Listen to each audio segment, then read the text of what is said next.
You wake in the dimness of the stone cell, your eyes opening slowly to the rough ceiling above.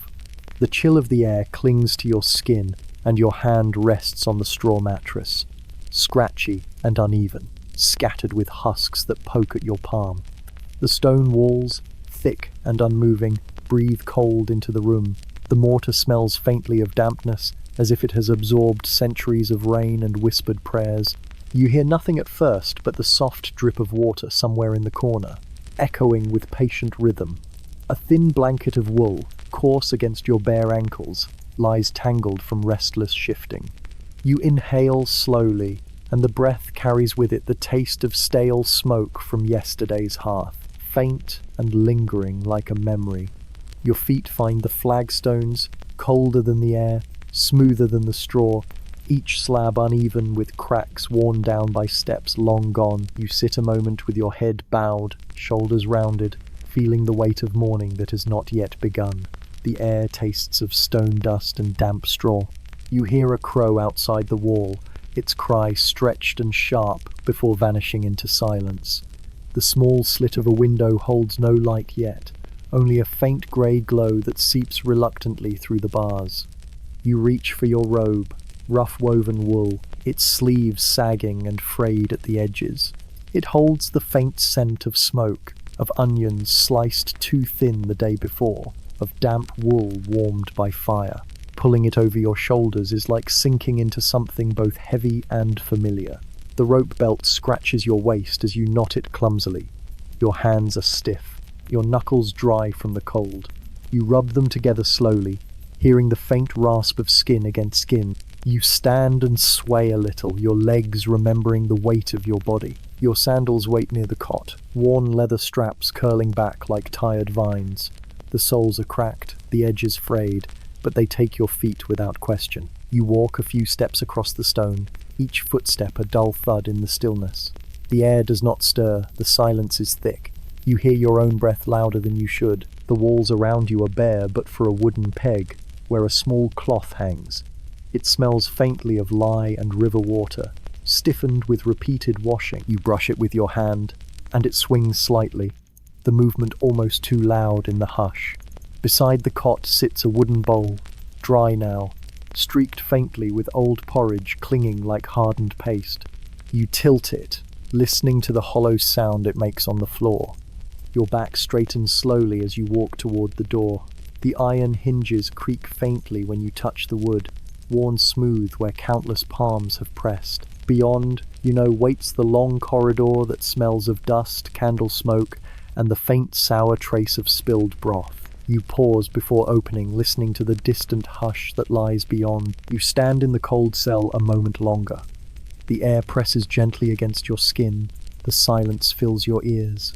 Your thoughts drift like smoke curling lazily upward, unfocused and soft. You feel the weight of your robe, the roughness of straw clinging to your sleeve, the faint prickling on your ankle where a husk still rests.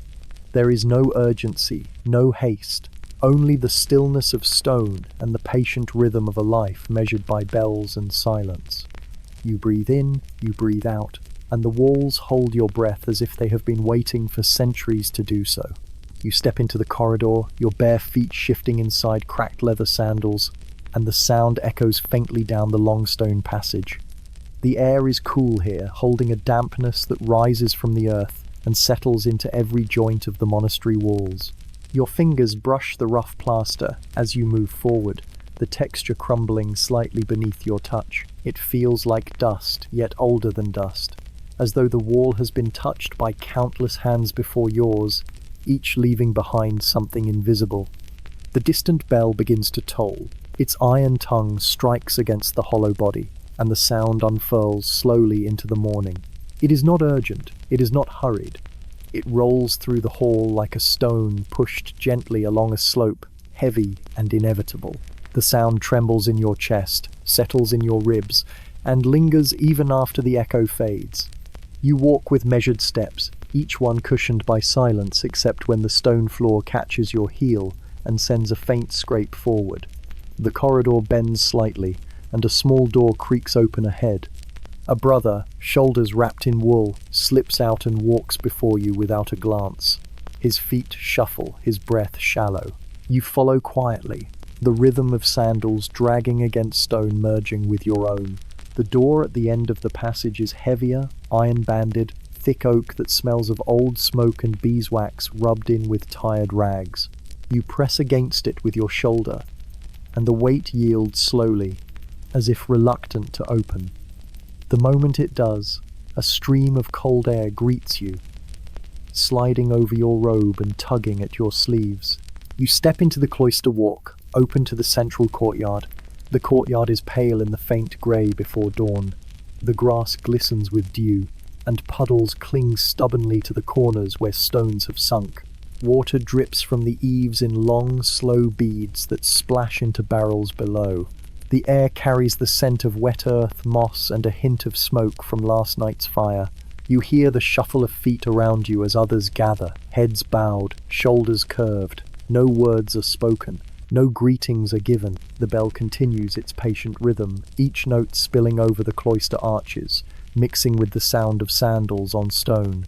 You move with the line, slow and even, toward the chapel door. The doorway is low, making you bend slightly as you enter. The stone threshold is worn down in the middle, hollowed from years of weight passing over it. Your foot slides naturally into the groove. Inside, the chapel smells of beeswax, smoke, and damp wood. Candles flicker, their flames small and pale against the vast darkness. The benches creak softly as the brothers settle. You move to your place, the wood polished by generations of robes brushing against it. The air is colder here, the stone walls drinking up every bit of warmth before it can spread. The silence is complete except for the bell's final strike and the shuffle of cloth. Your breath sounds louder now, rising and falling in slow rhythm. You lower your head, your hands resting lightly on your knees. Around you, the chapel feels like a cavern, the ceiling lost in shadow, the air heavy with stillness. You hear the faint clearing of a throat, the rustle of a sleeve, and then nothing more. It is as though time itself hesitates, waiting. You feel the wooden bench beneath you, solid and unyielding. You smell the faint smoke lingering in your robe from yesterday's hearth. You see the candle flames tremble when the air stirs ever so slightly. The morning has begun, though nothing seems to move quickly. The bell has done its work, calling bodies from straw and stone, guiding them through silence, bringing them here. You sit, motionless, breathing in the waxy air, listening to the soundless weight of stone pressing down, and letting the stillness of this hour seep into your bones. You leave the chapel with the slow stream of robes, your steps measured, your breath even. The corridor keeps the last taste of candle smoke. Stone returns the sound of sandals in patient echoes. You pass the cloister walk, pale with weak morning, and come to the refectory door, its latch bright with use. You lift it and enter with the others. The room is long and simple. Narrow windows admit a banded grey that lies across the tables like faded cloth. Benches wait in straight lines. The air offers the reliable mixture of wet wool, old ash, tallow, and the cereal warmth of a pot that has been kept just below a simmer. Nothing about it promises delight. It promises breakfast, and that is enough. You sit. The bench gives a little creak that answers the stiffness in your back. Before you sits a shallow wooden bowl, the grain dark at the rim where spoons have made a soft groove. The spoon beside it is smooth, pale where thumbs have worn it thin. You rest your hands while the line moves, and you let your eyes quiet themselves in the low light. At the far table, a ladle rises and falls. Porridge slips from it in reluctant folds and lands with a modest sound in each bowl. When yours arrives, the ladle lip taps once against the rim and leaves a pool that steams a little, then becomes shy about being seen. The surface settles with a thin skin you could break with a breath. You lift the spoon and taste. Barley, a breath of oat, perhaps a memory of salt taken from the pot. Warmth spreads just enough to be noticed. It does no more because it has no more to do. You let it sit on your tongue, and then you swallow. You take another careful spoonful, and agree with the morning that this is the proper speed. Around you, the refectory fills with small, obedient noises. Someone coughs, and turns it into a sigh. A spoon knocks a rim. A sleeve slides along wool. Chewing is quiet and dutiful. The sound of men keeping company with a thin meal. Words would be heavy here, and there is nothing for them to carry. Silence holds better than speech. You look up without lifting your head, the way one learns when silence is law. Window light makes a pale stripe across the table and stops there. Opposite you, hands cradle a bowl as if it might wander off. Farther along, a face bends low to drink the last sweetness where grain has settled. A candle on the wall smokes once, leaves a small crescent stain, and behaves itself again. At the corner, the doorway to the kitchen is open. It is only a rectangle of warmer air, but it has its own weather. A slow breath of banked coals, a faint sting of onion, the steadier note of damp wood drying by the hearth. A figure passes that square now and then. The motion is unhurried, practical, and not meant for the refectory at all. You are not watching. You happen to be facing that way when the shadow moves. Your spoon pauses and resumes. The pause is no event. The resuming is the point. Bread travels down the table in a wooden bowl. A heel is torn into ready pieces. When it reaches you, a hand offers a crust. Your fingers touch the other's knuckle because space is small and bowls are many. The touch is dry and factual. Still, the skin knows it happened. You nod without looking up and put the crust between your teeth. The edge is tough. The heart is soft. Your jaw does what it knows. Water follows in a jug with a whitened lip from years of careful tapping. You tip it into your bowl and watch the last of the porridge loosen, swirl, and give up the sides. 2 circles with the spoon around the rim, one across the center, the simple ritual that sends the bowl on with a trace of cleanliness and a record of use. At the far end, someone else makes those circles too. The room keeps the rhythm and then forgets it. You breathe through your nose and take stock of the morning as it is. Grain, ash, wool, a hint of iron from the spoon. The food asks nothing but presence, and you give it. Your back straightens without flourish. The bench presses its familiar line into your spine. Dust hangs in a slant of light, and then changes its mind about being interesting. From the kitchen doorway comes a small sound that wants to be laughter, and thinks better of it. It fades before it can collect a shape. You glance at the spoon, consider polishing it with your sleeve, decide to let the washing place have that work. Your hands rest, one thumb smoothing the other. The table under your palms feels warm, where many hands have left a quiet heat. The little handbell at the lectern speaks once, a light ring that asks the room to finish what it is doing. Bowls gather, spoons settle.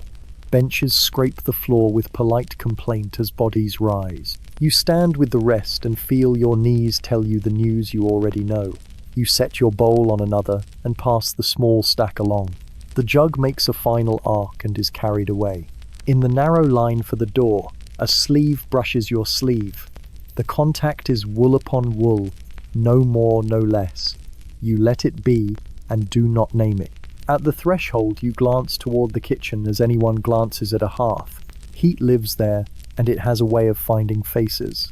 It finds yours and leaves a soft pressure you could pretend not to notice. You do not bother with pretending. You step back into the corridor. Behind you, the refectory folds its echoes and keeps them for another hour. Ahead, the day arranges itself in small tasks, buckets to fill, knives to sharpen, herbs to hang where air can do its work. You walk toward those tasks at the pace the bell set. The porridge has been what porridge is. Morning has agreed to be morning. You breathe once, taste barley one last time, and go.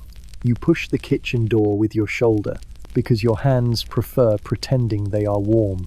The hinge gives a tired sigh, and the room receives you in the colour of old iron. Banked coals glow like the last thoughts of yesterday, tucked under grey ash that remembers being wood. The smell is a patient mixture: wet hearth, onion skins, last night's cabbage, and a sweetness that might be apples deciding to become vinegar. The air is cool enough to nip your nose, yet the promise of heat sits near your knees, breathing under ash as if it needs coaxing to remember its name. The hearth keeps its slow, square mouth. Soot makes a velvet border around the opening, soft and black, a frame that refuses polish. You crouch and lift the lid of the ash box, feeling grit settle under your nails. The coals, reticent and red, blink at you. You give them dry twigs first, the kind that sound like snapped bone when they break. Birch peelings, rosemary stems from the herb table, a twist of straw, all the small things that agree to burn without needing compliments. Smoke considers the chimney and chooses a tour of the room instead. It slides down, then sideways, then curls across your cheek, watering your eyes with more enthusiasm than comfort. You wave it away, which naturally encourages it. The chimney clears its throat, unimpressed by your optimism. You try again, breath careful, feeding the coals with patience you did not remember packing when you left the cold cell. The twigs take. They do not celebrate, they simply behave. A thread of flame runs along a rosemary stem and finds a pine sliver, which obliges with a faint resin sigh. You add a sliver of plum wood, saved for mornings, because it carries a quiet sweetness when it burns. The sound is the softest crackle, like cloth rubbed between fingers. Heat remembers its job. Your knuckles feel it first, then your wrists, then the small tired place in each forearm where work likes to linger. You reach for the damp logs, the ones that sulked outdoors beneath a half-hearted awning during last night's rain. Their bark is dark and smells of riverbank. You set two at the back to warm, not to burn. This is the hour for counseling wood about its future. Another pair you angle above the eager little flame so the fire can think about them without commitment. A hand appears beside yours on the billet, steadying the awkward length as you shift it into place. You do not need help, so of course help arrives, steady and unhurried, then withdraws as if it merely wished to confirm gravity. The bellows lie where they always lie, a tame creature with a leather lung. You work them with measured presses, coaxing air through ash until the coals show their teeth. Sparks rise and touch the hood, then fall back, undecided. The fire grows with the unhurried certainty of a lesson repeated for years. It promises nothing grand. It agrees to be sufficient. You allow yourself the small luxury of approval, the kind that does not require words. Copper pots hang along the wall, each catching a different square of pale morning and keeping it. You run a cloth over the nearest, and your reflection returns as a smudge wearing a hood. The hooks complain in little iron voices as you lift a pot from its place. Water sloshes from the barrel grey at the top, where ash has floated and then reconsidered. You pour. The pot accepts the weight and settles on the trivet with a sound like a polite cough.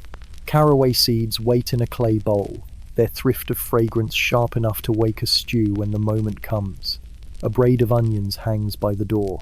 You choose the humble ones, papery skins freckled with dirt, necks tight against their own patience. The knife takes their ends, your fingers remember not to hurry. The board records each cut in shallow grooves from years of similar mornings.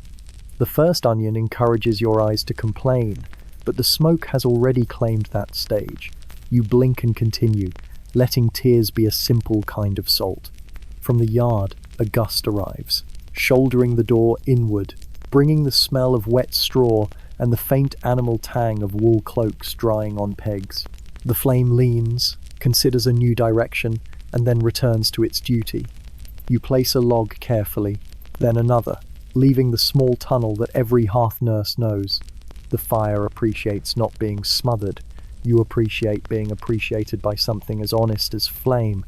Across the room, the bread oven keeps its own counsel, a domed hush mottled with charcoal kisses. You slide your palm along its flank. The stone is night-cool still. Later, it will cradle loaves that open along their scoring like slow smiles. For now, it is only a round, patient silence that minds its time. You leave it to its silence and return to the pot that will speak sooner. The first water begins to move. Not a boil, just a thoughtful shifting, as if the pot is testing its joints.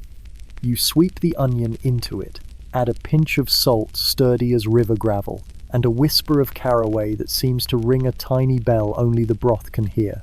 The scent lifts and wanders, touches the rafters, visits the stacked baskets, tries out the corners before choosing to hover by the hearth where it belongs. Another presence returns at the edge of your vision, setting down a bundle of damp sticks you had not asked for, but will use by and by. The bundle makes a soft, resigned sound. They found these near the wall. The voice says low, careful, as if the room might bruise. You nod without turning. They will learn to be dry, you answer, fair to sticks and to anything else listening. The bundle is nudged nearer the hearth. A sleeve grazes your sleeve wool, taking note of wool, and then nothing asks to be said.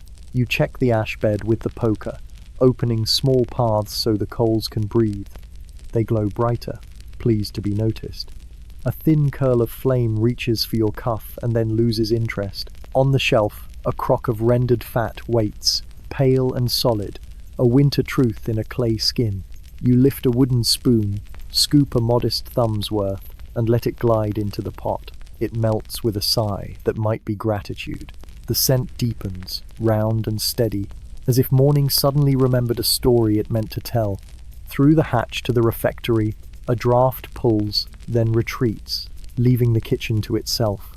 You listen to heat doing arithmetic with moisture, to water working out its small, important problems, to wood practicing adulthood one ember at a time. The fire asks so little: air, patience, respect. You give it all three and discover you have not diminished. The chimney, at last in a good mood, carries the smoke like a quiet promise upward. A broom whispers along the flagstones behind you, gathering yesterday's flower ghosts and the tiny catastrophes of onion skins. The sound is pleasant, like a letter being unfolded very slowly. Light from the high-slit window pretends to be enough, and almost is. The copper on the wall reflects it in dull coins. You add a second pot for thin beer. Press last summer's hops in a linen bag until your palms remember their stickiness, and lower the bag into warming water. A clean bitterness rises and offers the morning a straight back. Someone sets a small loaf on the table near your elbow, a wordless provision. The crust is the color of walnuts, the crumb shows a modest spring. You break off an ear and leave the rest for the natural kindness of later hunger. Warmth moves up your fingers into your wrists, into the little cold place that pretends to live in your chest. Bread behaves well without instruction. You let it be clever in silence. The fire, having decided to live, wishes to be fed like any creature that has made up its mind. You grant it a third log, one convinced of its destiny. The hearth crackles no applause, just consent. The copper pot gathers a rim of tiny beads, the sort that promise but do not perform. You let them promise. Promises are useful when they remain promises for a while. You lean back on your heels, wipe your hands against a cloth that barely deserves the name, and look at the room as if you had not seen it every day. Soot gathers in unreachable places and will continue to do so until invited to leave. The door stands ajar, a slice of damp morning holding its breath. Heat is here now. It has a quiet shape. It has settled into the stones and into you, and the kitchen answers in the oldest language, which is simply warmth where there was none. The fires have stirred to life. They require nothing dramatic from you, only the steady tenderness of tending. You have given it, and the day is ready to be cooked. You tie the apron smoother across your robe, feel the knot confirm your hands, and stand a little nearer the hearth than necessary, because nearer seems reasonable.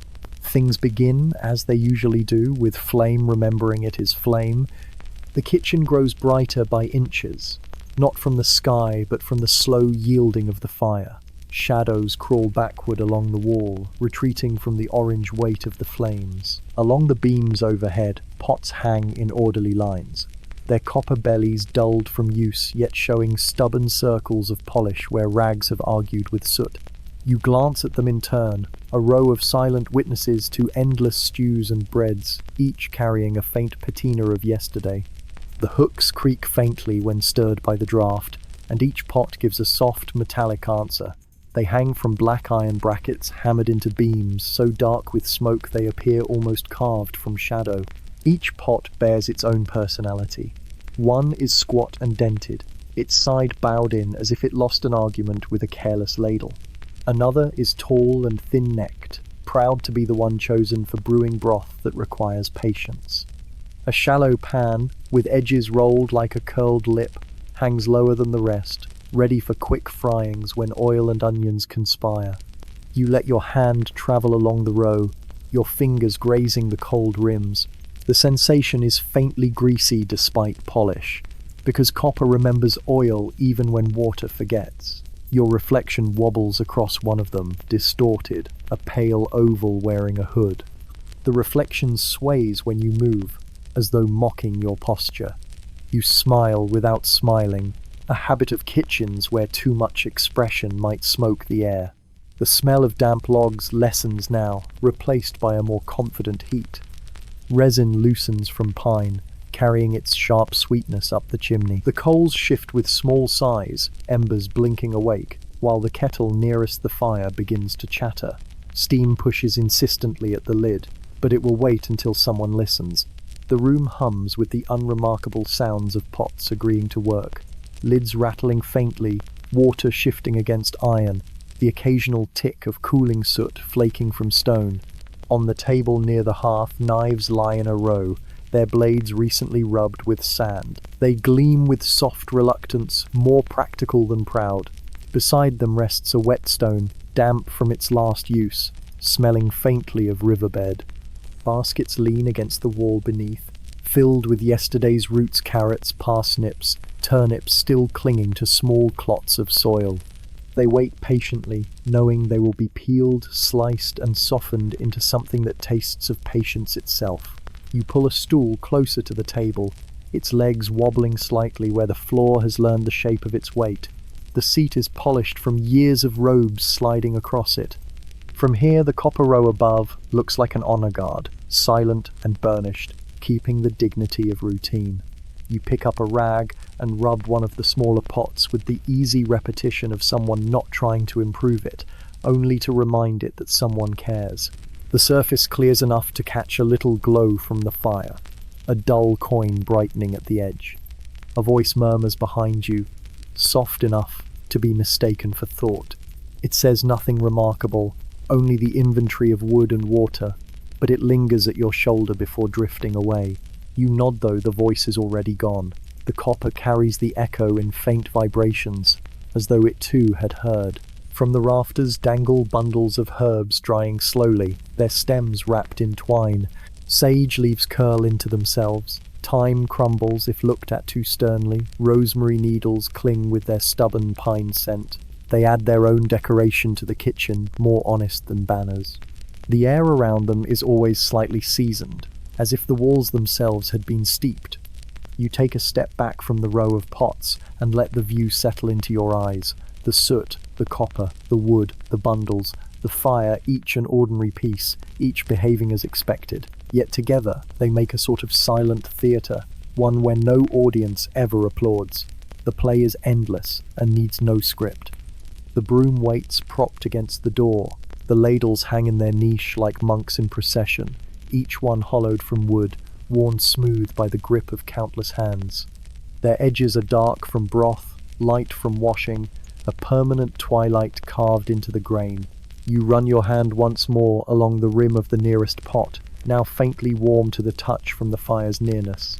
It hums with its own readiness, though it says nothing. You leave it in place and step aside. Someone else will lift it soon, fill it with broth or water, stir it with measured circles. For now it hangs, polished just enough to remind you that copper, unlike stone, reflects what it sees. The kitchen exhales in rhythm with the flames, and you breathe with it. The smell of soot, resin, damp wool, and drying herbs is no surprise, but still it steadies you. You are where you always are. The copper pots shine faintly against soot-dark beams, holding their modest dignity without comment. You settle at the long table again, where the trough waits with its burden of roots. The wood of the trough is pale where knives have bitten, stained in places with the orange shadow of carrots and the dark rings left by beets. The smell rising from it is not fresh but honest, damp soil, faint sweetness, and the sharp bite of raw turnip. You take the knife closest to hand, its wooden hilt worn thin in the middle, where thumb and finger have agreed to meet for years. You draw the blade across a carrot, the sound soft and fibrous, more like cloth tearing than wood splitting. Orange ribbons curl away, thin and weak, falling into a pile that grows without pride. The root beneath your knife glows faintly with moisture, its scent a reminder of buried places. You work slowly, not because speed is impossible, but because repetition is expected. The pile of peels thickens, the trough fills with cut pieces. The turnip offers a different resistance, denser, heavier, its white flesh showing the faintest trace of purple near the skin. Each cut leaves a firm chunk that rolls across the trough before resting. You smell its bitterness and shrug at it. Pot will change it, fire will tame it, knives are simply the first persuaders. Someone slides another basket onto the table beside you. The wicker creaks, the roots tumble and knock together with muffled thuds. A hand brushes yours in the moment of setting it down, though it could have been avoided.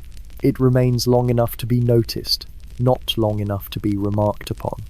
The basket smells of damp reed and soil that has not given up its claim entirely. You return to your cutting. The rhythm is simple. Slice, gather, push, repeat. The sound becomes a steady pattern, filling the air the way plainchant fills the chapel monotone, regular, soothing through its refusal to surprise. The blade dulls slightly against the tough hide of parsnip, and you press harder, hearing the scrape of steel complain faintly. You pause, rub the knife against the whetstone, and return. The sound changes, cleaner, as though the knife is grateful for being remembered. From the hearth comes a low pop as resin surrenders in the log. Smoke wanders lazily through the rafters, curling around the bundles of drying sage. You feel its presence settle in your sleeve, leaving the faint smell of wood fire that you know will travel with you to prayer and to rest. The onion pile waits, and you choose one, its skin papery and loud when peeled back. The smell rises, strong and immediate, pricking your eyes as if reminding you not to take anything lightly. Tears sting without passion, only as a bodily fact. You slice thin rings, your knife keeping time with your breathing. Each cut makes a pale circle that collapses into the trough, adding its sharp perfume to the growing chorus of earth and root. You pause to rub your hand along the edge of the trough. It is smooth from centuries of this same work, grooves pressed deeper by the labor of hands you will never know. The wood accepts your palm without protest, offering only its cool, firm presence. You add the last onion to the pile and push the cuttings toward the side, making space for the next basket. A small loaf of yesterday's bread waits on the corner of the table. Its crust is hard, cracked like dry clay. You break off a piece, chew it slowly. The taste is flat but steady, softened by the steam rising from the pots nearby. Someone hums under their breath across the room, not a tune you recognize, not even a melody, more the sound of voice filling silence without purpose. The note rises and falls, then fades. You keep your eyes on the knife and let the sound join the rhythm of your cutting until it dissolves. You glance at the pile of sliced roots, orange, white, pale green, streaked with purple. They lie together without order, waiting to be softened into sameness. Your knife rests across the trough, its blade catching the glow from the fire in a dull shimmer. Your hands, roughened by wool and work, smell now of soil, onion, and the faint sweetness of carrot. You rub them together absently, as if the smell might lessen. It does not. A draught slips through the open doorway, carrying the cool scent of rain-soaked stone from the courtyard. The fire bends slightly, then steadies. Your hair stirs under your hood. You do not move. You let the air wash past, leaving gooseflesh along your wrists. You return to your task, lifting another root, placing it against the trough, guiding the knife down its length. Each movement is deliberate. Each piece falls as expected. Nothing hurries. Nothing asks for more than the next cut. The trough fills steadily, roots layered like chapters in a book no one will read, but everyone will eat. You look at them, you breathe in their earthy chorus, and you understand that this is enough for the morning. Knife, trough, roots, the sound of cutting, the smell of soil becoming food. You carry the basket of peelings to the doorway and pause there because the courtyard always asks for a moment. Rain no longer falls with conviction. It performs the careful drip that follows labor. The air tastes of wet stone and a little iron, as if the roof has soaked overnight and now gives back what it borrowed. You step beneath the cloister arch and let the cool fold over your warmed sleeves. Water gathers along the eaves, counts to 3 in a language of beads. and let's go into the waiting barrels with small, agreeable sounds. The cloister walk lays out a long rectangle of restraint. Moss scribbles at the edges of the paving stones, writing the same polite sentence in every corner. Puddles hold thin ovals of sky and do not spill them. You move slowly along the arcade, basket against your hip, and listen to a faithful arrangement of small noises. Water ticking on wood, a dove muttering under the roof, sandals far away keeping their measured counsel. The rain, undecided about being weather anymore, has promoted itself to punctuation. You tilt your face toward the open square and feel soft pins of wet touch your skin. They do not soak, they inform. Across from you, the kitchen chimney lifts a thin thread of smoke that refuses straightness and wanders along the tiles as if reviewing them.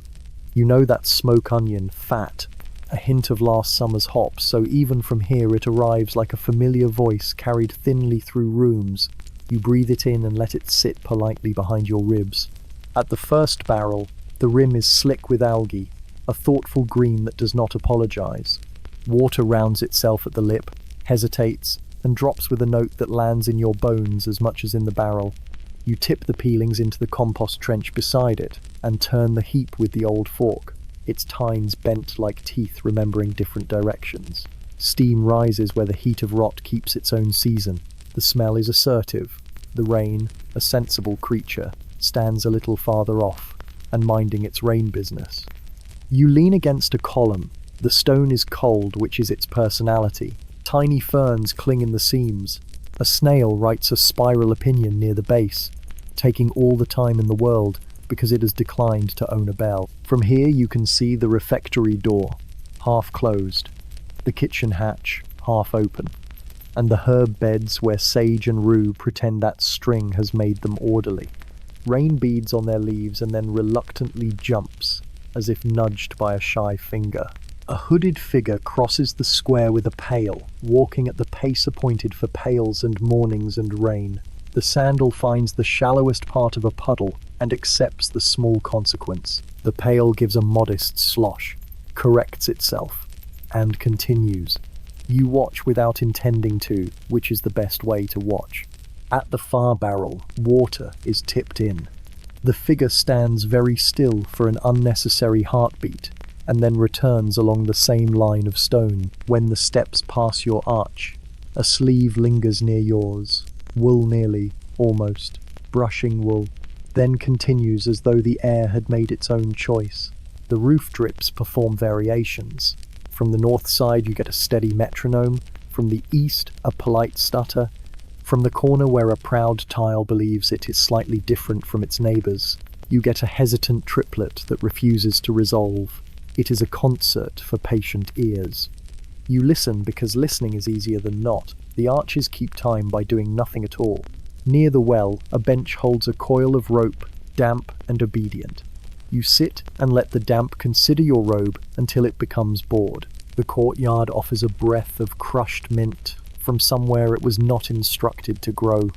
A bee arrives to examine the rumour, decides against it, and buzzes on toward the rosemary, which accepts the inspection and keeps its counsel. Rain beads on your eyelashes and makes the view a little like looking through boiled sugar. An old bucket near the laundry shed overfills by one stubborn finger's width and chooses not to notice. The spill runs down in a thin sheet that catches the small light and lays it gently on the stone. You follow that thread with your eyes to the drain where the iron grate remembers every winter and every spring and bears them without conversation. It ticks when a larger drop finds it, a tiny announcement to no one in particular. The sound suits the morning and the morning suits the sound. Beyond the arches, garden beds hold their outlines like stitched hem. The cabbages collect water in layered cups that tip with the slightest breeze.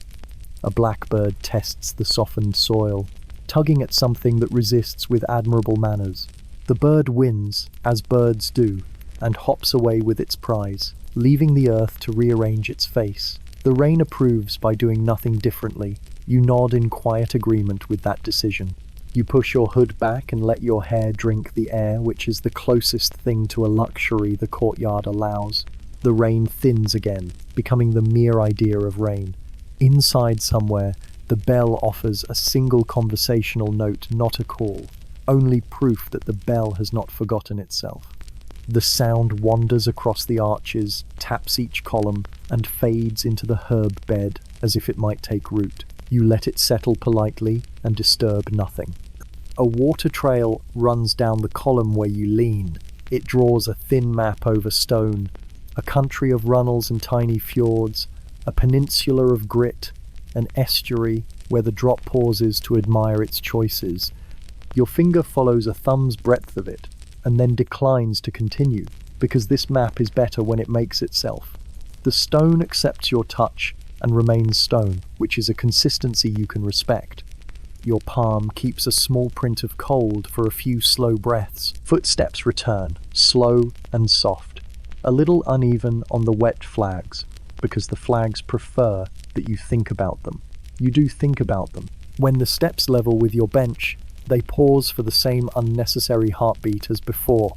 Water from the eaves releases 3 quick drops that strike the nearest barrel with 3 different notes, like a child trying out an instrument before being shushed. The pause ends, the steps go on. The bench keeps its knowledge without changing shape. You rise and walk the long side of the cloister, counting arches the way one counts stitches. At the corner, you touch the carved capital where a vine curls in a style that has never met a real vine. A small pool rests in the stone leaf and tips gently when you pass. Your sleeve gathers a darker spot it will carry for an hour as proof that it was here. You consider this stain a perfect record. Rain met sleeve, sleeve complied, day proceeded. Back near the kitchen hatch, the world smells warmer. From inside, a spoon moves around a pot with the circular patience of clouds. You set the empty basket by the door and stand under the arch again, pleased to be neither outside nor inside.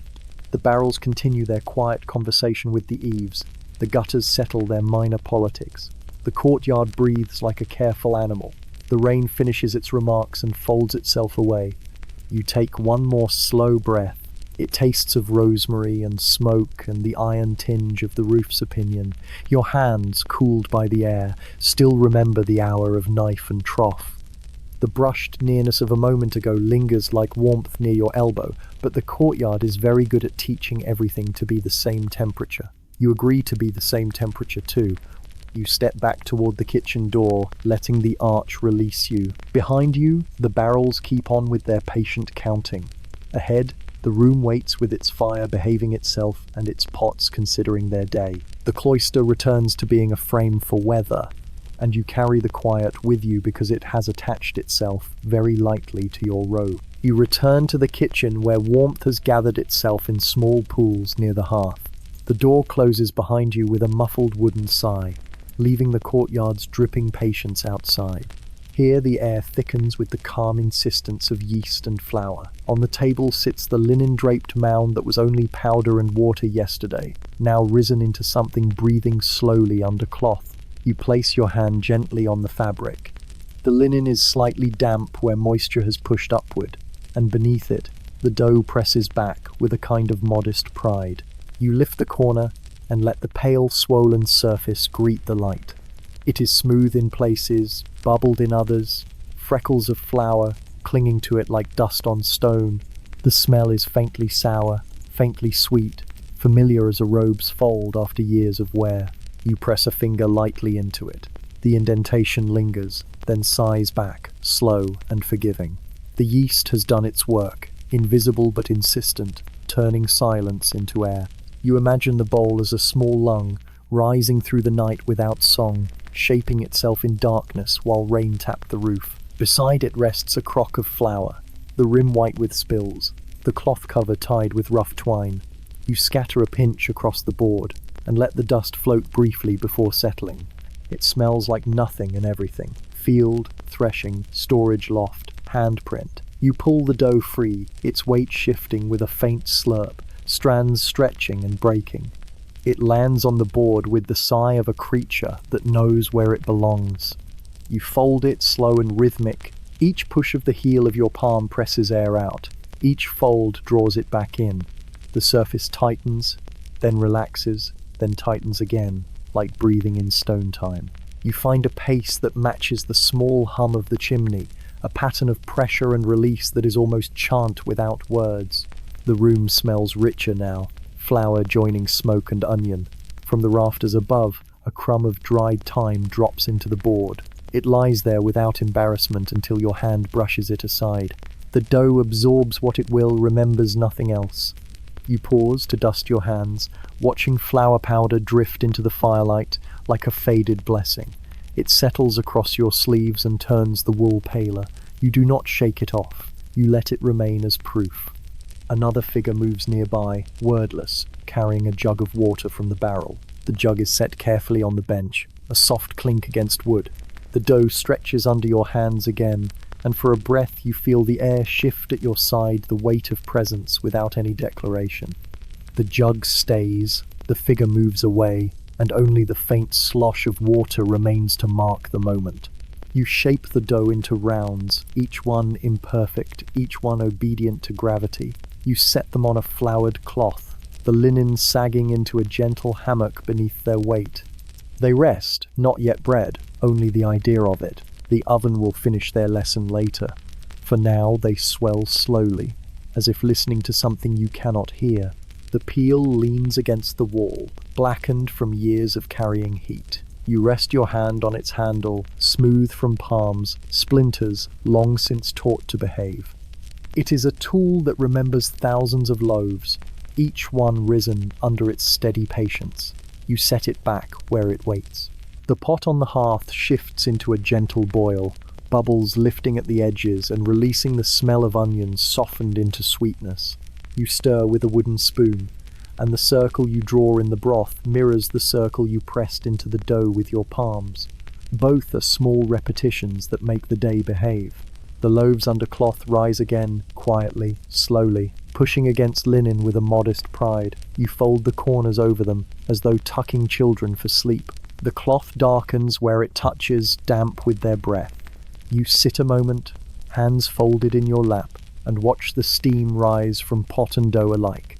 The kitchen hums its low hymn of fire and yeast. It needs no witness, but you are here, so you let your eyes soften, your breath slow, and your shoulders rest under the robe's weight. Bread will come later. For now, you keep it company. The stew pot waits on the trivet, its rim beaded with steam. You lift the lid with the edge of a cloth, and the breath that escapes fogs your lashes. It smells of onion, of carrots softening into sweetness, of turnip surrendering its stubbornness to heat. The air thickens with that smell, winding itself around rafters, pressing into wool, clinging to your skin in a way no washing later will erase. You stir slowly with the long-handled spoon, the circle wide and deliberate. Each turn feels like drawing a wheel on water, slow, even, without destination. The broth swirls, pale bubbles rising like tired thoughts. The spoon's wood darkens where it touches liquid, and its rim creaks faintly in your grip. Your hand warms from the steam, your wrist damp, your face tingling with heat. You add another scoop of roots from the trough. They fall into the broth with dull splashes, settling, then floating up again like half-forgotten ideas. You press them down with the spoon until they agree to stay. A thread of rosemary follows, flicked from a bundle overhead. Its sharp scent pricks through the heavy air for an instant, then softens, hiding among the onions. Around you, the kitchen is quieter than it looks. A ladle clinks against a hook. A log shifts with a faint crackle. Farther down the table, someone hums half a note and lets it dissolve. The stew becomes the center of sound, the occasional bubble rising, the whisper of the spoon moving in circles. You lean closer, letting your cheek take the steam. It settles into your hood, dampening the cloth until it clings. The heat feels like hands pressing gently against your face, not in comfort, not in scolding, simply in presence. Your breath carries the taste of broth before it ever reaches your lips. You pause, lifting the spoon high enough to let broth slip back into the pot in a thin stream. The sound is a soft ribbon, breaking surface and vanishing. Droplets cling to the spoon's edge, trembling before they fall. You watch them longer than needed. A second pot sits nearby, empty but waiting. You drag it closer and dip the ladle, transferring broth with slow care. The ladle scrapes softly, metal against copper, and you pour without hurry, as if broth prefers time to air. The second pot sighs when it receives the liquid, as though grateful for being included. The hearth crackles, sending sparks upward. Smoke curls along the stones before deciding on the chimney. You stir again, not to move food, but to remind yourself that circles have no beginning or end. The steam thickens your hair, flattening it against your forehead. You wipe your brow with the cloth, dampened now not only by broth but by your own patient sweat. Another hand joins yours briefly at the pot's rim, steadying it as you lean with the spoon. The touch is quick, almost incidental, but it leaves a trace of warmth against your knuckle. The hand withdraws, and the spoon continues its circle as though nothing interrupted it. Still, the broth seems to taste a little richer after. You taste with the tip of the spoon, lips barely brushing wood. It is thin, but honest, salt enough, sweetness beginning, bitterness fading, the kind of stew that nourishes without boasting.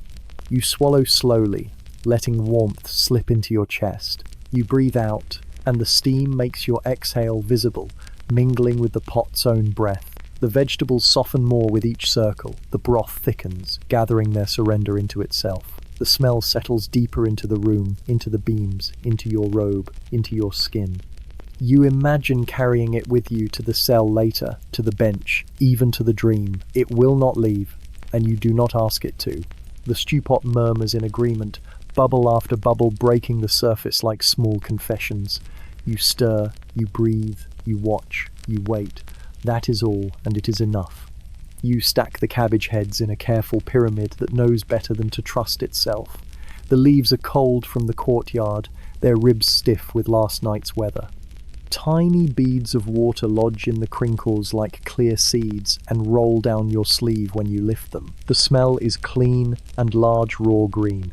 A little earth, a little bitterness, that declares it will be useful once heat teaches it manners.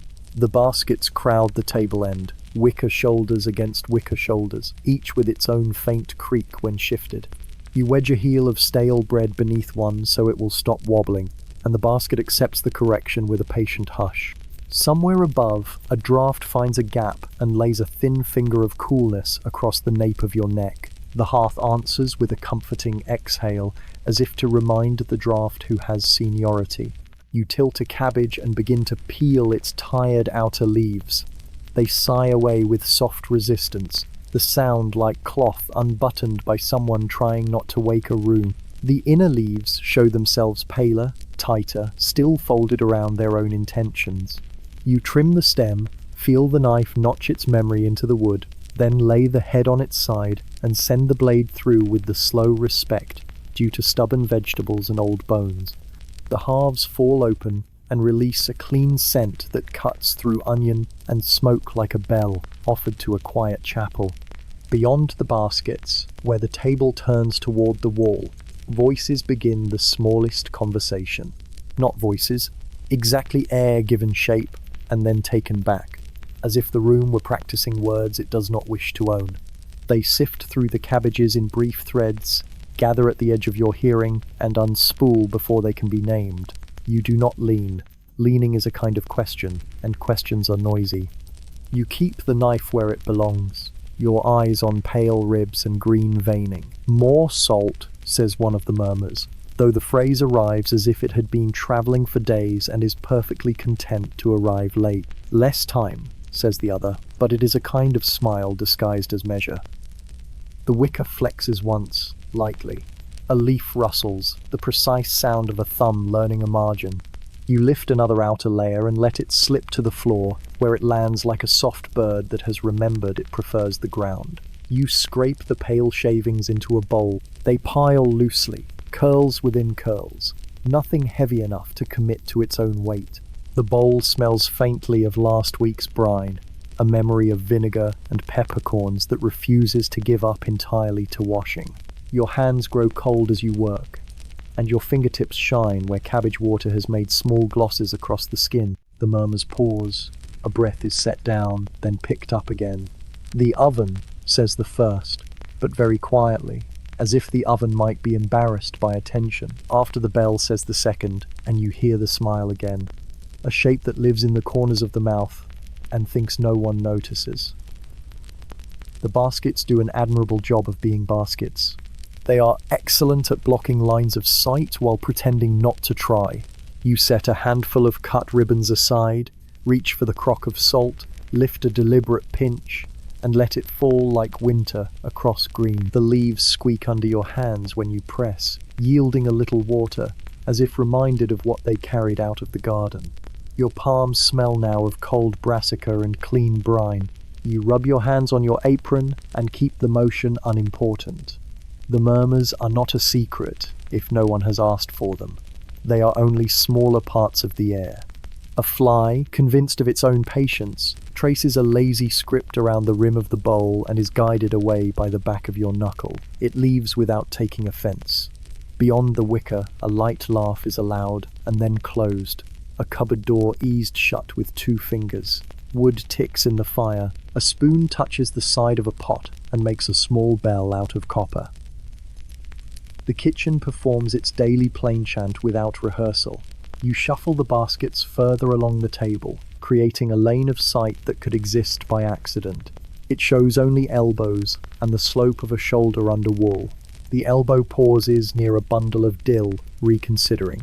The shoulder leans a hairbreadth farther than necessity, and then returns to the limits written by habit and stone. A single green stem is lifted from the bundle and weighed not for its flavour, but for its noticeability. It is replaced. A sprig of thyme is chosen instead, which has fewer opinions. You fetch the small knife you use when the large knife has said enough. It feels like a whisper in your hand, blade the length of your thumb, handle polished by anxious work. You trim the thick ribs from the leaves and lay them aside for the pigs, who do not stand on ceremony.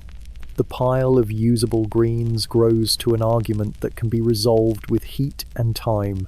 The murmurs take up the careful business of discussing nothing. Barrels offers one.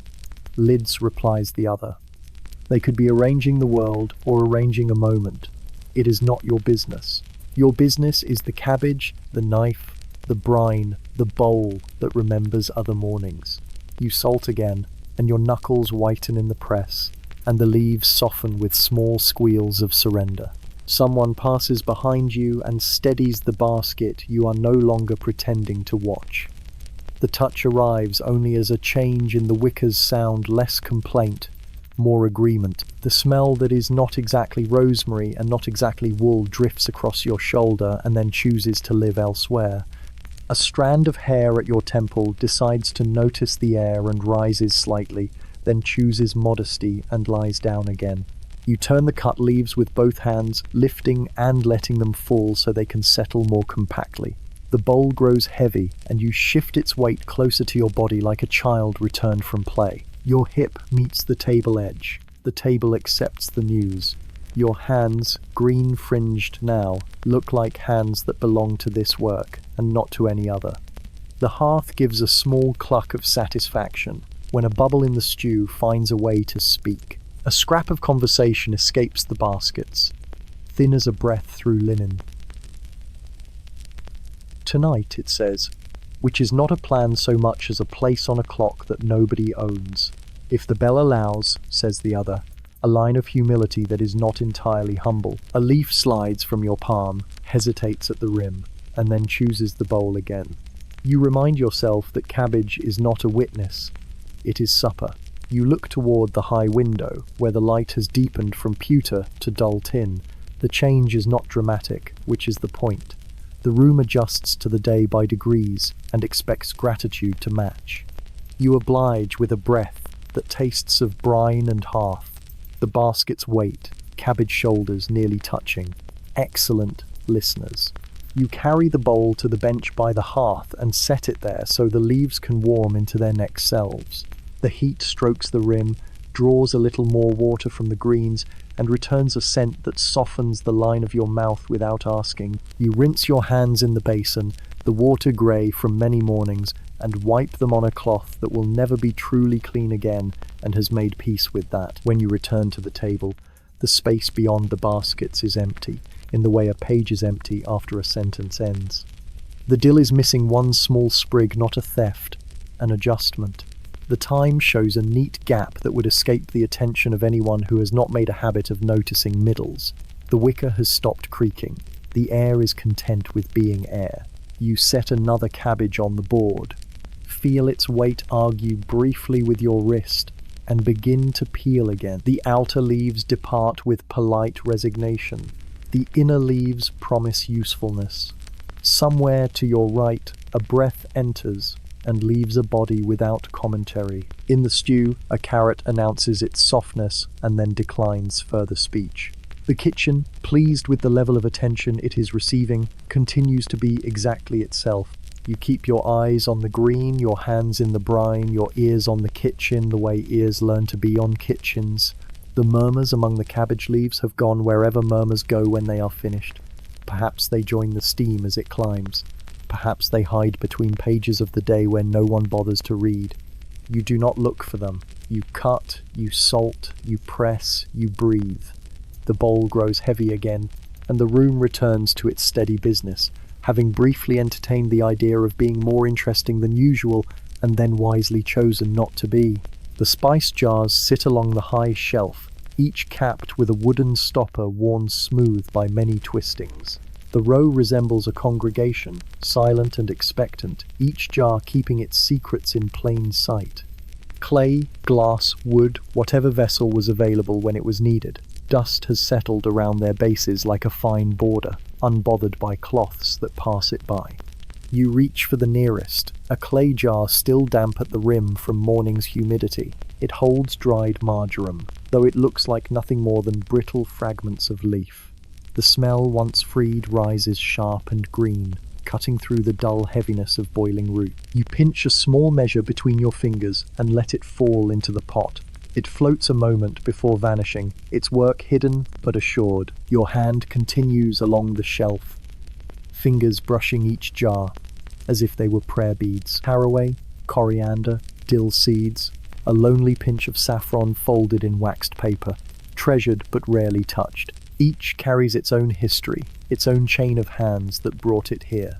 Merchants crossing mountains, peddlers muttering promises in marketplaces, brothers trading favors with kitchens in distant cloisters. All that effort now sits quietly on a shelf in a smoke-streaked kitchen, waiting to be pinched and stirred. Another hand reaches at the same time, from the other side. The sleeves brush first, wool on wool, dry and familiar. Fingers pause just beside yours, both sets hovering above the same jar of coriander. A silence gathers around the shelf, heavier than spice, lighter than air. Neither hand withdraws. The jar is lifted, not by one, but by two hands, yours and not yours, tilting slightly, steadied together. The stopper creaks free, and the smell of citrus and wood rises, sharper than onion, softer than fire. For a moment, the air is something different, brighter, expectant, like a door half open. You tip a few seeds into your palm. They roll, small and hard, clicking faintly like beads on stone. The other hand takes only two, no more, no less. They are lifted with care and scattered into the pot beside yours. The sound is nearly silent, but you hear it as clearly as the bell. The jar is returned to the shelf, both hands guiding it back to its dust circle. Fingers withdraw at the same time, as though following a rule. The sleeves part, each cloth falling into its own gravity again. The coriander scent remains, a thin thread weaving through steam, refusing to vanish. You take the spoon and stir slowly, folding the seeds into broth already heavy with onion and cabbage. The spoon makes the same patient circle, wood scraping wood at the rim of the pot. The seeds crack gently, releasing what they were meant to. The broth accepts them without question, turning slightly darker, slightly more itself. The figure beside you lingers only long enough to check the lid of another jar. A sprig of dill, dried nearly to dust, is lifted and set carefully back. No words, only the faint scrape of clay against wood as the jar is replaced. The sleeve brushes yours again, whether by need or by chance, and then the space is empty, filled only by steam and smoke. You breathe through your nose and let the coriander rest in your lungs. It sits there like a quiet visitor, polite but noticeable. The pot resumes its low murmur, bubbles rising in no hurry, each one a soft punctuation mark in the kitchen's long sentence. On the shelf, the jars stand as before, though now the coriander seems to lean forward slightly, proud of having been chosen. The dust has not moved, the stoppers have not changed, yet you know something has shifted and you know it will not be written down. You wipe your hands on your apron, though they are not dirty. The smell of coriander lingers on your fingertips, warm and citrus, sharper than the cloth can hide. You rest your hands on the table, palms open, and the room feels heavier, richer, as though a secret has been folded into its very air.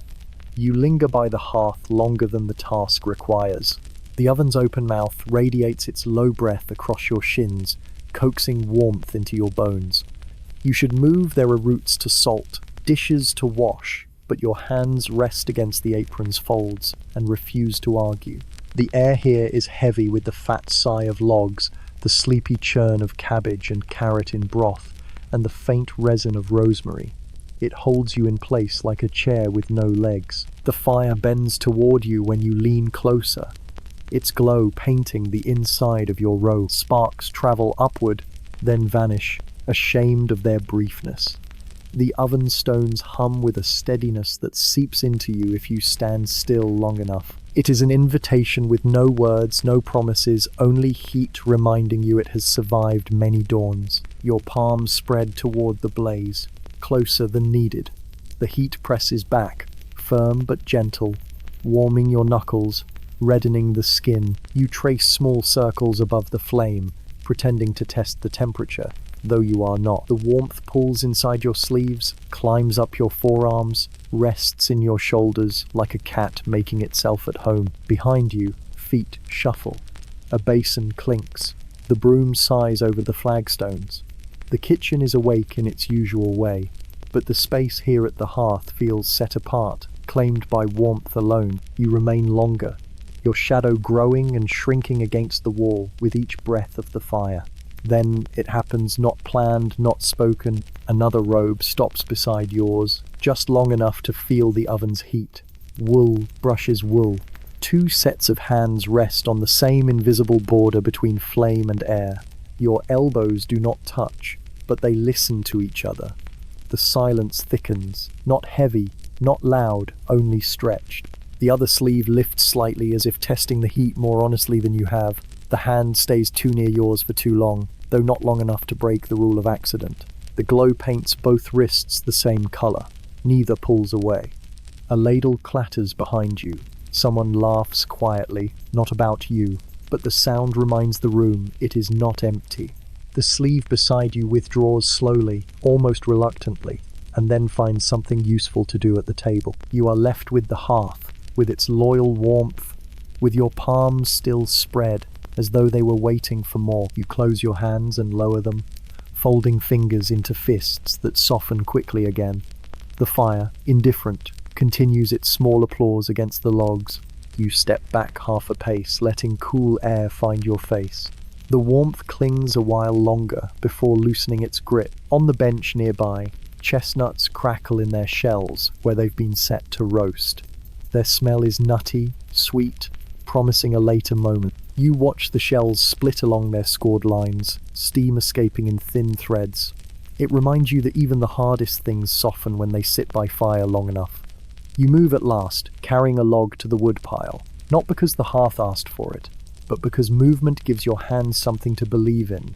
You set it down with more care than necessary. The oven's glow follows you, warming your back as you turn. You let it fade slowly, carrying the echo in your robe, your skin, your breath. The fire stays where it is, doing what it always does. But you know that for one moment, longer than needed, you both stood nearer than the work required. The heat will not tell anyone. The smoke will keep its silence. The oven has seen too much to bother remembering. You discover the small heel of bread where someone has left it on the bench by the hearth, the crust as dark as walnut shell, the crumb showing its day-old honesty. It is no offering. It is simply here, which is how most things arrive. You turn it in your hand and feel the coarseness against your palm, the slow give of the inside, the toughness at the edge where heat has made its case. The smell is a quiet mixture of flour, ash, and yesterday's steam, still patient in the pores. You do not bite at once. You set the crust on the board and steady it with your thumb. A knife would be decisive, but the moment prefers fingers, so you bend the heel and listen to the small crack along its back. The crumb opens reluctantly, giving you two pieces that are not equal and do not pretend to be. You keep the larger because you are the one breaking, which is an old rule, and you are confident no one will complain. Around you, the kitchen continues its slow arithmetic. The pot accepts its own bubbles, counts them, and loses track in a comforting way. The oven gives a long, warm breath that does not ask to be named. A ladle touches a rim. A broom writes a thin line on the floor and then erases it. You put the smaller piece of bread aside where it might be overlooked, which of course means it will not be. You chew with the modest rhythm that suits dry crust. Teeth do their work. The jaw obeys. The crumb softens with the kindness of steam still hanging in the room. You tilt your head toward the hearth and let the warmth meet your cheek because it has offered. The taste is plain and decent, like a sentence without adjectives. You have no quarrel with it. A shadow leans on the table opposite. Not much of a shadow, just a slight interruption in the light where the oven's glow meets the bench. A sleeve hovers, then pretends to adjust a jar, then discovers that it has no reason to be here, and somehow remains. You glance at the smaller piece you broke and find yourself amused at how it has begun to look like a plan. You lift it and hold it in your palm as if judging weight. You are very fair. The sleeve lowers. A hand appears, palm up, the briefest cupboard open to air. You could place the crust there now and call it done. You do not. You turn it once more in your fingers until the crumbs make a small constellation along your skin. Then you set it into the waiting palm and make sure your fingers take a little longer than courtesy would recommend. The hand does not close right away. The crust sits there as if it has been invited to think. When the fingers fold at last, your knuckle meets the soft crease at the base of the thumb. It is not a touch with a name. It is simply the geometry of bread and hand and the foolishness of narrow benches. Still, the point of contact remembers itself.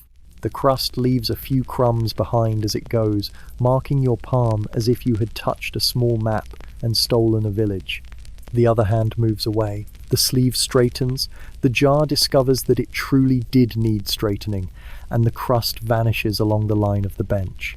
You wipe the crumbs from your palm onto the board. They fall without noise and join the practical dust of flour that never entirely leaves. A wisp of steam brushes your face from the pot, which chooses this moment to remind everyone of onions.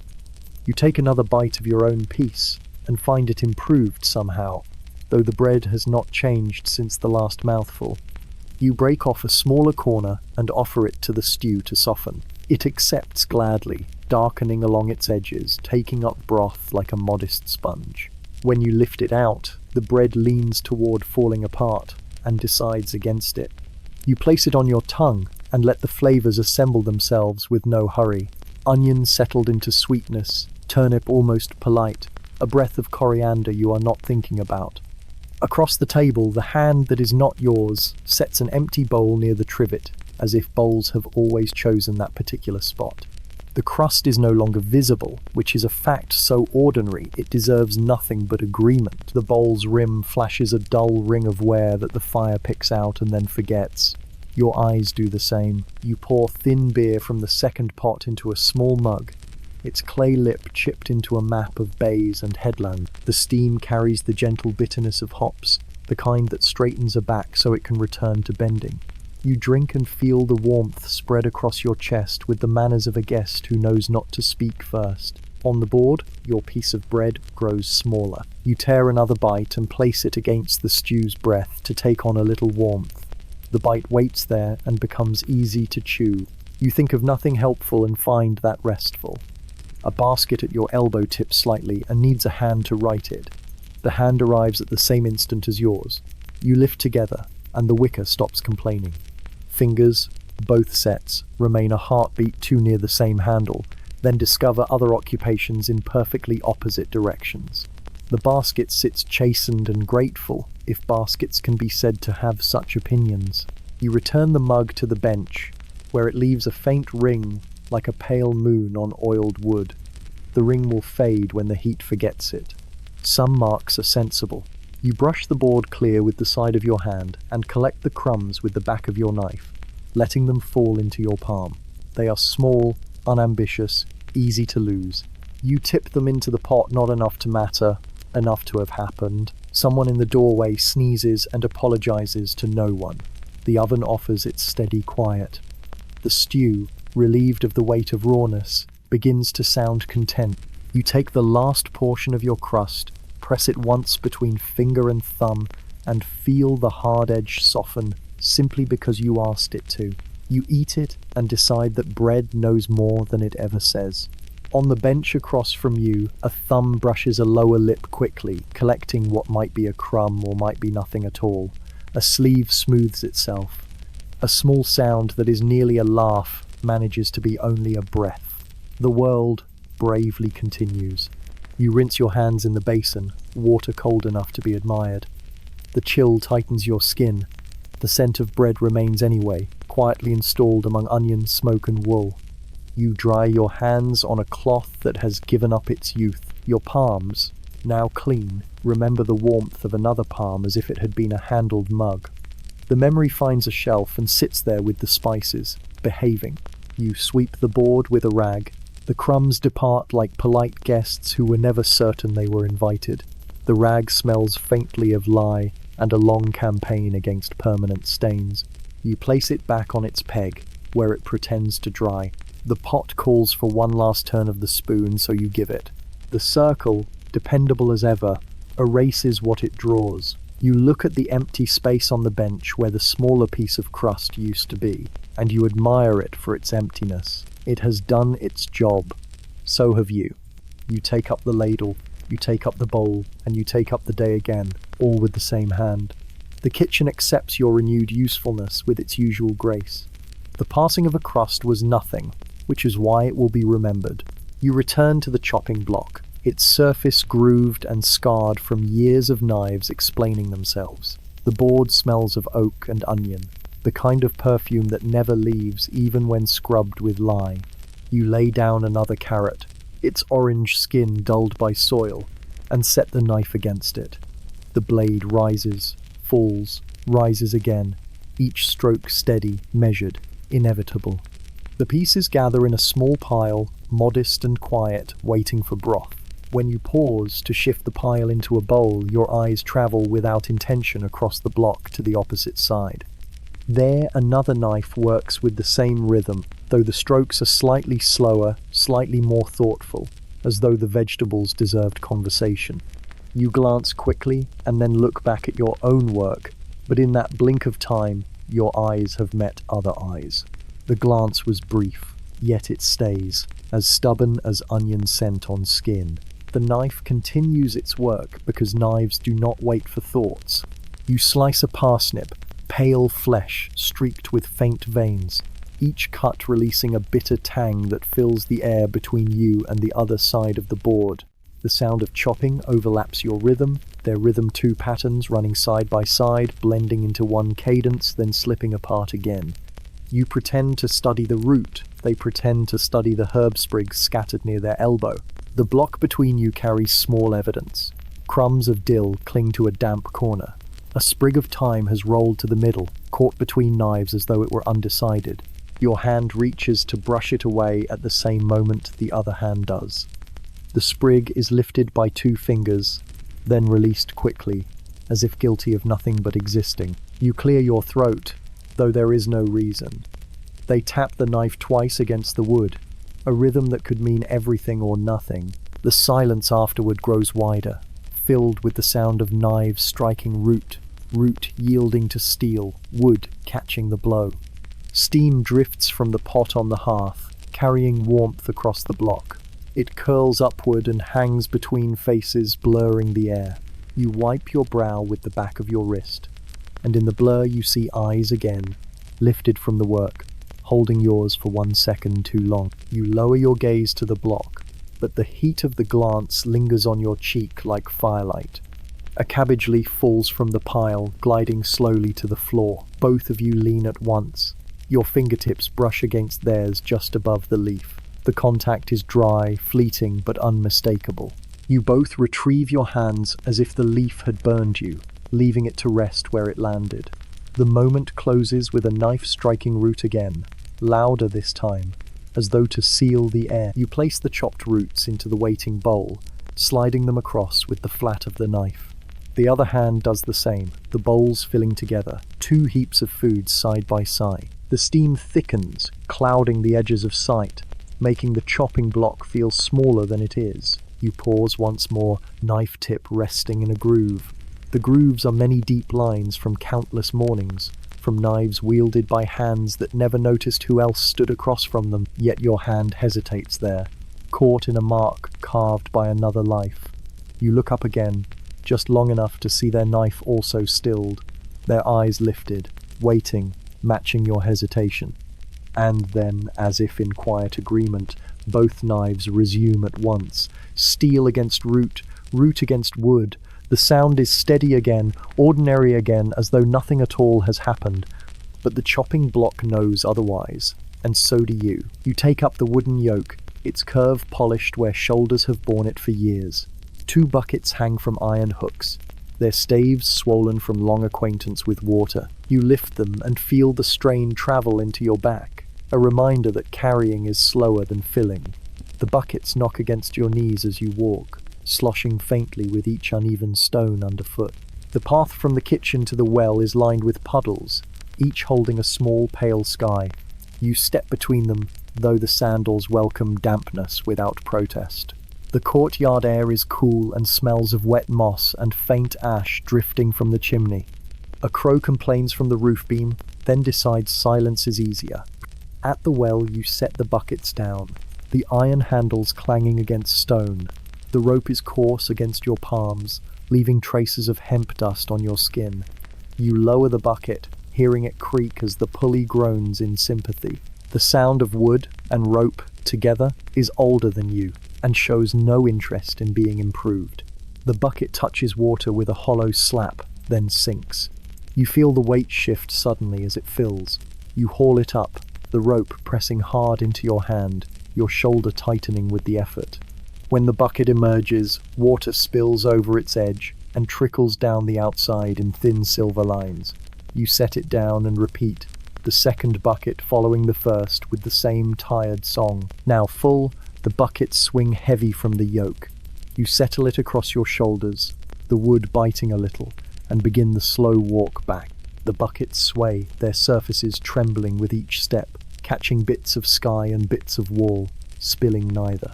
You walk in time with the weight, letting your stride adjust to their pendulum. Halfway across the courtyard, another figure joins your side, carrying nothing.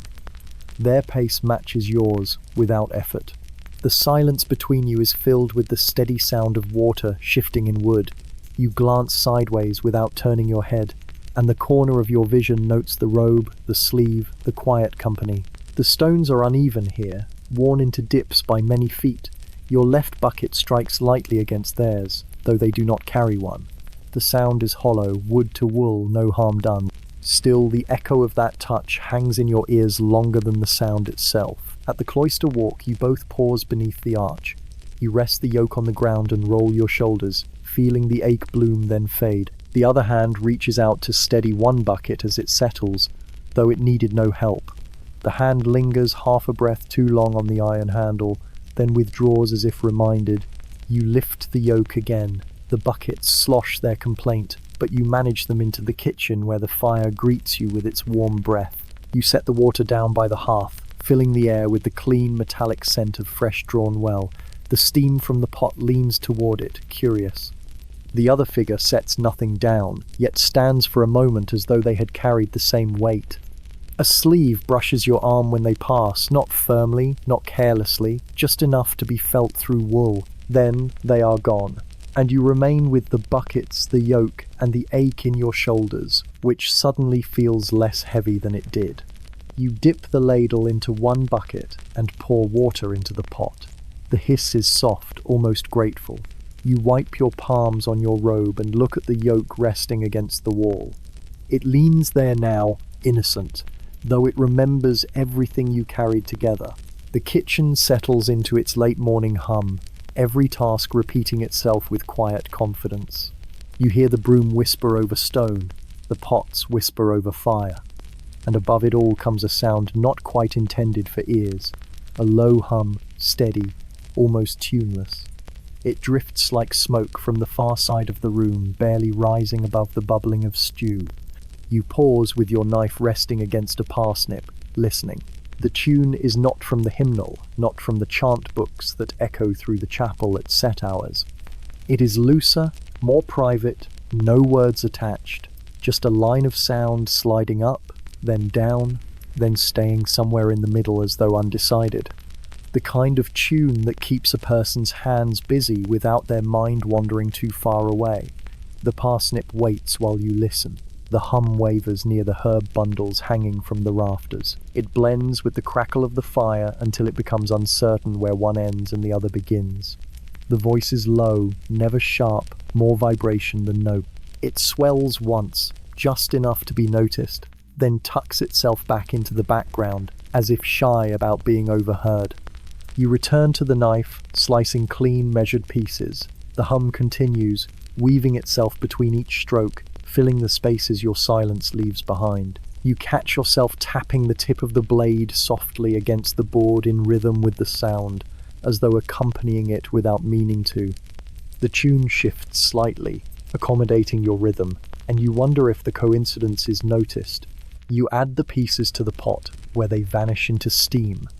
The smell of sweet root and coriander rises, meeting the tune in the air as if scent and sound belong to the same hymn. You stir, slowly, and the spoon makes its own music wood scraping copper, liquid folding over itself.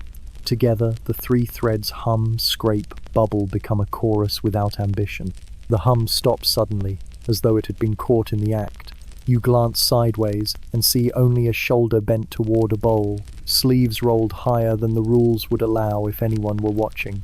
The silence that follows is louder than the tune was, and it presses into the corners of the room. You keep stirring, not hurrying, not slowing, waiting.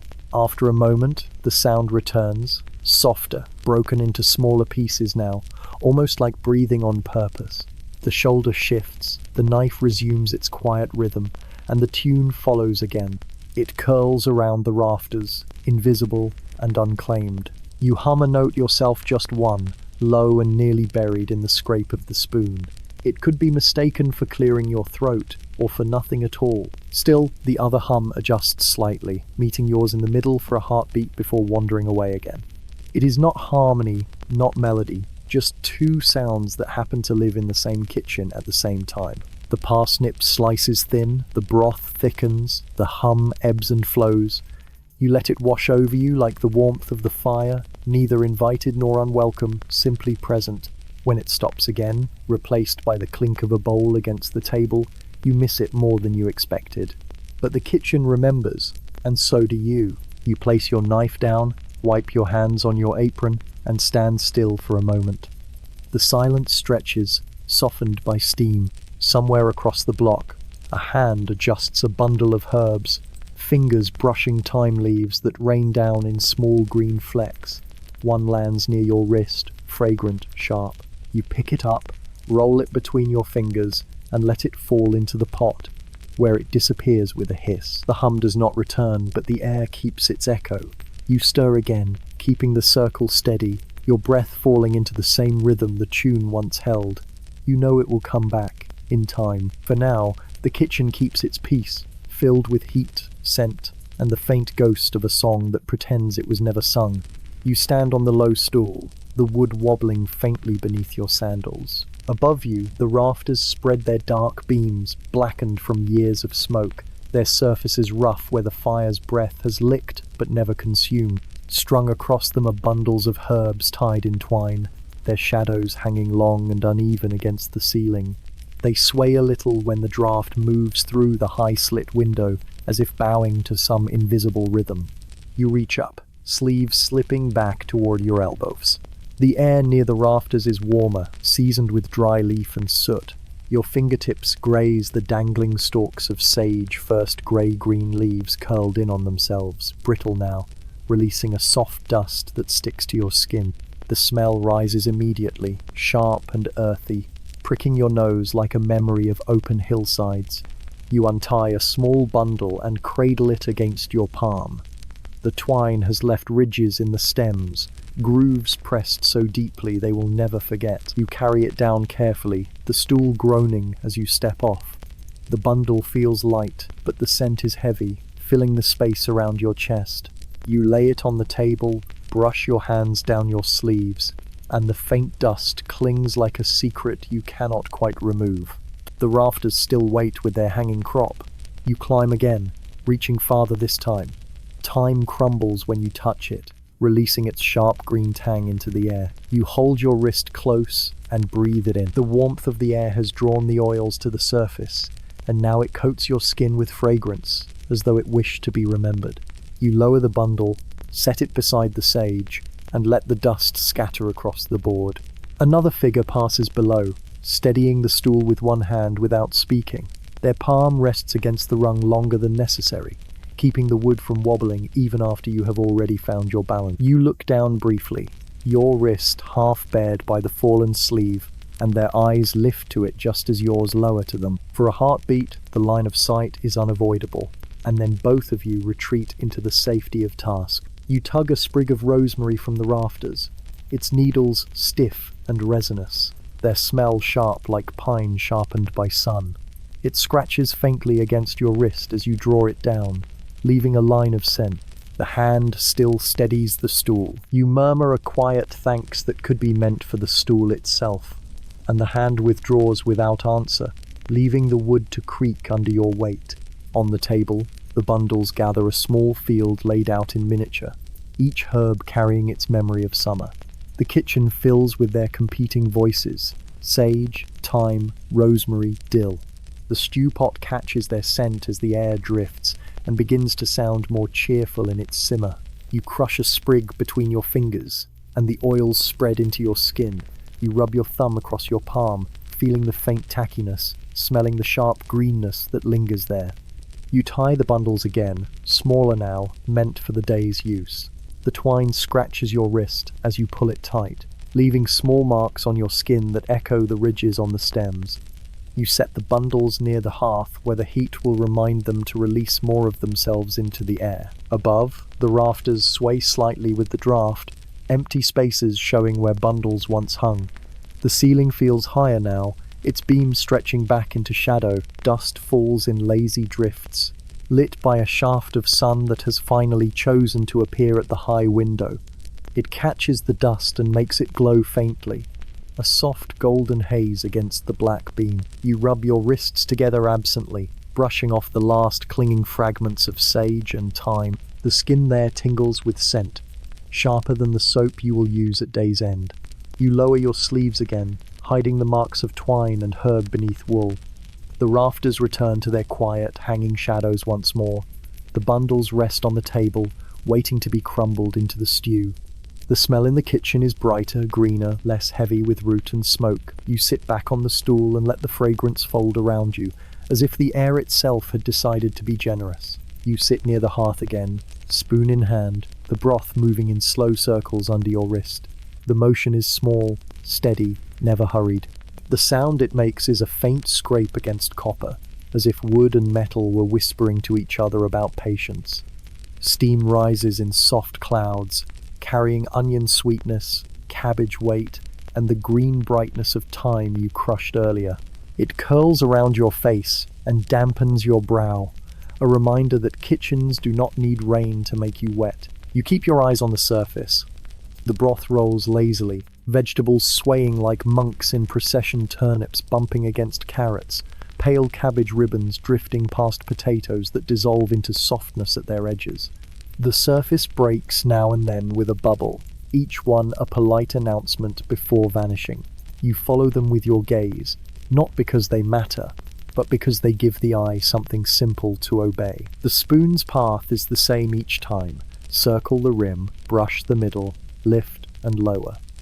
A rhythm of circles that leaves nothing changed except the comfort of repetition. Your hand knows it so well that your mind drifts while your wrist continues. You listen to your own breath mingling with the pots. Slow in, slow out, steam in, breath out.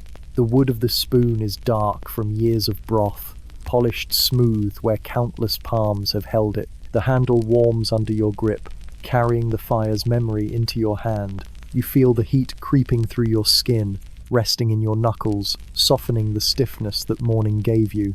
You do not let go. Across the table, a hand reaches for a bowl. The movement is unremarkable, but the sleeve shifts, and in the shifting you catch the faint outline of fingers brushing a jar. The hand hovers near your side of the table for a heartbeat, then withdraws.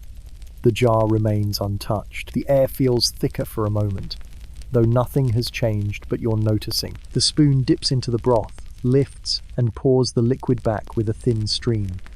The sound is quiet, like rain finding its way through leaves. Droplets slide down the spoon's edge, trembling before they fall. You watch them disappear, one by one, into the pot. You stir again, as though to erase the pause. The smell grows stronger as the broth thickens, onions melting into sweetness, herbs unfolding their voices. A sprig of rosemary floats near the surface, its needles darkened and soft. You press it under with the back of the spoon, and it resurfaces stubbornly, as if unwilling to let go of air. You leave it alone. It will soften in its own time. The hand returns, this time carrying a ladle. It dips into the broth just beside your spoon. For a moment, two circles overlap your slow one, their careful one steam rising between. The spoons brush once, wood against metal. A soft clink that should mean nothing. Neither of you comments. The ladle withdraws, full, leaving your spoon to continue its endless round. You lean closer to the pot, letting steam blur the air until everything looks softer. The broth swirls under your hand, vegetables moving in quiet surrender. The circle widens, narrows, widens again. You could do this forever, and the pot would never argue. You rest your chin briefly on your wrist, the spoon still moving. The circle does not falter. The kitchen fades to hums and crackles and breaths. You feel the warmth on your face, the dampness on your brow, the weight of the wooden handle in your palm. The spoon moves. The broth circles. The moment stays. By the doorway, the row of pegs keeps its strict little order. Cloaks hung like obedient shadows. Hems aligned as if measuring one another. Hoods folded with the dull pride of things that know their place. The stone beside them is worn smooth where palms have pressed while reaching. A polished stripe in a wall that otherwise prefers roughness. The draft lives here, slipping under the door and along the floor, making the pegs click softly as wooden tongues. Today, one cloak has decided rules apply to other cloaks. It hangs 2 pegs away from where it belongs, thrown up not quite inside out, not quite straight, its hem angled toward the hearth as if hoping for attention. The wool shows a darker band where rain marked it and then lost interest. A thread of straw clings to the edge, stubborn as a small idea. The clasp at the throat is half latched, a little open mouth that forgot to close. You notice it because not noticing would require effort. You are bringing kindling from the basket, and your sleeve gathers a cold brush from the draft that owns this corner. The other cloaks behave. This one considers. You pause with 3 sticks in your hand and look without looking, the way one learns to look when kitchens are full of small witnesses that prefer not to testify. The smell here is different from the hearth's breath. Under the usual smoke and wet wool, a thin line of rosemary lingers, not from the rafters, but from oil rubbed into cloth. There is also a faint soap the laundry rarely produces, the kind that leaves no perfume except an absence of everything else. You stand close enough to smell and far enough to deny you were ever near. The peg above the mislaid cloak is lightly scuffed, as though someone reached in haste and changed their mind. You might straighten the rebel out of pity for the pegs if not for the intelligence of your hands, which prefer to seem unhelpful. You set the kindling in the scuttle instead. Hear the rattle of thin sticks becoming future flame, and allow the cloak to continue its experiment with geometry. You crouch to sort the kindling thick pieces to one side, thin to the other, because sorting is useful when thinking is not. Your shoulder brushes the lower edge of the cloak. Cold wool touches warm sleeve, and the difference teaches both to behave. A thread catches on your cuff, thin as a hair, and you free it carefully, as if unwinding a note you would prefer not to read. At the far end of the pegs, another hand arrives with a broom and the casual authority of someone who owns nothing but is responsible for everything. The broom begins its soft sentences along the floor, gathering flower ghosts and the onion skins that slip under benches to dream. The mislaid cloak performs indifference. Draft, you say to the air, which is an accurate remark. The broom agrees by sweeping once across a damp circle on the stone, smudging it into a dark crescent that looks like a thought half finished. 2 fingers tuck a straw from the hem, the gesture professional in a way that refuses to be anything else. You stand and tug the door a finger's width to encourage the draft to choose a new hobby. The hinge answers in a language it learned from rain. Outside, the courtyard keeps its pale day. Inside, the pegs settle. The cloak still leans toward the hearth like a pilgrim considering a shortcut. If you were to straighten it, you would take the hood, turn the hem, find the clasp, and close the small open mouth. You do none of that. You touch the peg instead, just the peg feeling the warmth that hands leave even in cold stone rooms. The wood is worn smooth from years of simple certainty. The cloak ignores your caution and continues to be itself, which is perhaps the point of cloaks. A sleeve approaches, familiar in its quiet. It reaches for the neighboring robe and shakes a rain bead from the edge, careful, practiced, unbothered. In the same unhurried motion, the sleeve nudges the wayward cloth a thumb's breadth higher on its peg. The adjustment looks like nothing at all. The hem straightens as much as its personality allows. The clasp closes with a soft click that might be the sound of manners.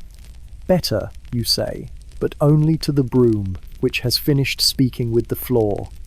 The other sleeve withdraws, claiming a ladle from the wall as though it had always come for that.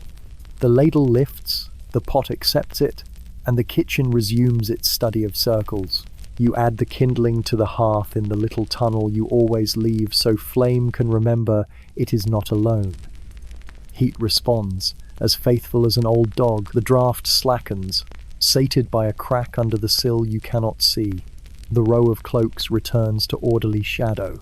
Even the rebellious one, chastened by circumstances, rests more convincingly now. Still, it keeps one small announcement. The hem bears a twin line, a seam stitched twice with the same thread, not the laundry's habit. The knot sits on the outside, a little bump like a pulse. You would not have noticed if the cloak had not asked to be noticed by standing badly. You let your finger drift near, not touching, and then turn away with the excellent sense of someone who knows the difference between seeing and keeping. A bell speaks once from the refectory, not a call, only a reminder that time exists even when kitchens pretend it does not. You lower the stew lid, fold the towel, and lay it back on its hook.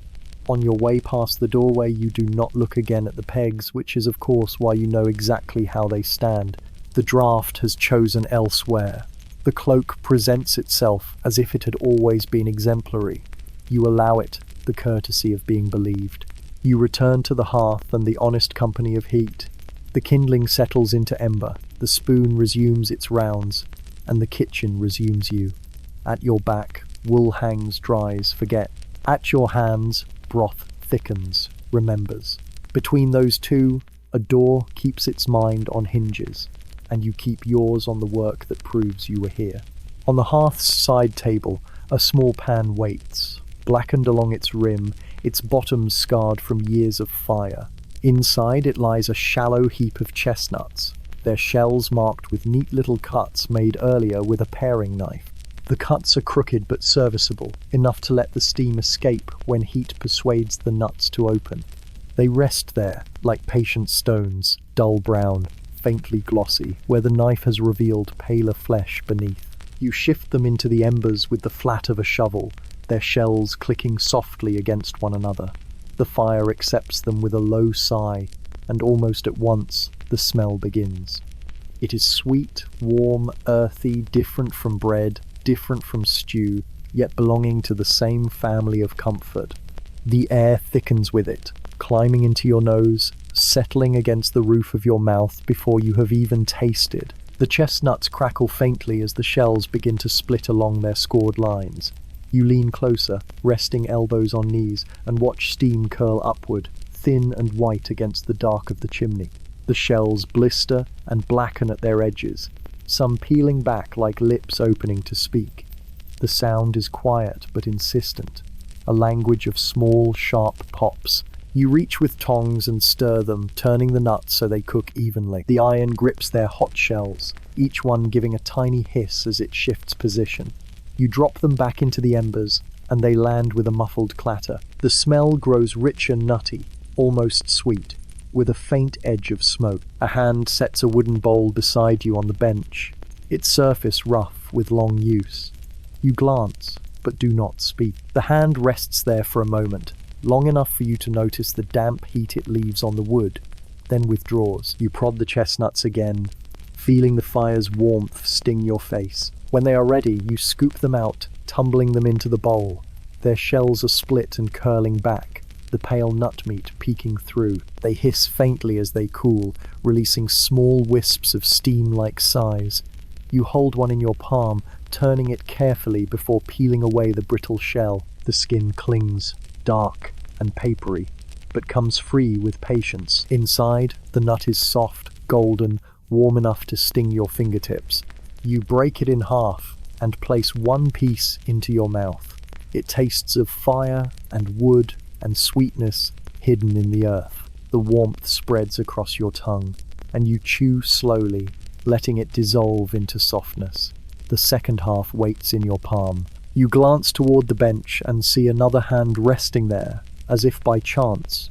You extend your palm slightly. The hand accepts, fingertips brushing yours just long enough to take the nut. The bowl sits between you now, filled with cracked shells and steam. Neither of you speaks. The fire does the talking, logs settling, embers shifting, chestnuts clicking faintly as their heat fades. You peel another, the skin stubborn, the nut underneath eager. You eat half, pass half, the rhythm as simple as stirring stew. The shells pile in a small heap on the board. Some are blackened, curled tight, as if still guarding their treasure. Others lie open, hollow, having already given all they had. The smell of roasted nut hangs in the air, mingling with cabbage and onion, creating a warmth that belongs to no one and everyone. You rub your fingers together, sticky with the faint oil of chestnut. The other hand does the same, brushing skin absently against apron wool. For a brief moment your elbows nearly touch. Then the hand lifts another nut, offers it without words. You take it, peel it, split it, share it back. The rhythm continues, quiet and unremarkable, the kind of sharing that pretends to be about food. When the bowl is nearly empty, you tip the last shells into the fire. They flare quickly, then collapse into ash. The warmth lingers in your mouth, your hands, your sleeve where it brushed another sleeve. The kitchen, busy with its usual murmurs, seems unaware. The pot bubbles, the broom whispers, the rafters hang their herbs. Only the faint sweetness in the air remembers the chestnuts, and perhaps so do you. The meal ends, and the bowls find their way to the basin by the wall, where water waits grey, lukewarm, carrying the day's first layer of grease and flour. You stand before it with sleeves rolled high, the wooden ladle set aside, the rag ready in your palm. The basin is carved stone, deep and square, its edges worn smooth by centuries of bowls being lowered, dipped, scrubbed, and stacked again. It smells of lye soap, faint and bitter, though the scent is softened by the steam still wandering from the hearth. You lower the first bowl, tilting it so the water fills and loosens the thin film of broth. The cloth follows, circling the rim, pressing into the grain of wood. Small bubbles rise, fragile and quick to vanish, like thoughts that never finish. Your hands move slowly, not hurried, not reluctant, simply steady. The water clouds further with each bowl, but you continue, trusting the lie to do what lie has always done. Beside you, another pair of hands joins in, wordless, dipping a spoon into the basin. The wood gleams darker when wet, lighter when lifted. The spoons knock gently against each other, a hollow clink that belongs to kitchens everywhere. Sleeves brush, once, twice, too often to be accident, too quiet to be remarked upon. You glance at the reflection in the water, it bends both your faces until they dissolve into ripples. You drop your gaze to the bowl instead. The cloth squeezes water over your wrist, running down in thin trails, collecting at the edge of your palm. You shake it away, but the dampness lingers. The other hand reaches into the basin at the same moment, fingertips grazing yours under the cloudy water. For a second, you cannot tell which fingers belong to which hand. Then the bowl is lifted, rinsed, and set aside, leaving the contact behind with the soap bubbles. You continue without pause. Another bowl, another circle of the rag, another rinse, another stack. The rhythm calms, steady as a chant without melody. The pile of clean bowls grows taller, leaning against the wall in patient silence. The water grows darker, less forgiving, but still serviceable. The sound of cloth against wood, wood against stone, water against basin, it fills the air more completely than words ever could. Your hands redden from the lie, the skin tightening slightly, but you keep moving. Across from you, the same motions mirror yours. 2 cloths, 2 sets of bowls, 1 basin, 1 rhythm. When the last bowl is set aside, the water is little more than a grey shadow. You lift the basin with care, tilt it toward the drain at the floor. The water leaves in a slow stream, carrying foam and scraps with it, until the stone is bare again. You wipe the rim with the cloth, hang it back on its peg, and flex your hands to ease the sting. The other hands rest briefly on the edge of the basin, knuckles pale, veins faintly blue under damp skin. They remain there longer than necessary, as though listening to the stone itself. Then they withdraw, leaving only the faint smell of soap in their place. You dry your palms on the apron, the fabric rough against raw skin. The basin is empty now, the bowls stacked, the spoons quiet. The work is done. Yet the silence it leaves behind feels heavier than the task itself. You look down at your hands. They smell of lye, broth, and something else the water did not wash away. You rub them together once more, slowly, and let the kitchen swallow the sound. Evening arrives, the way flour settles slowly, softly, everywhere at once.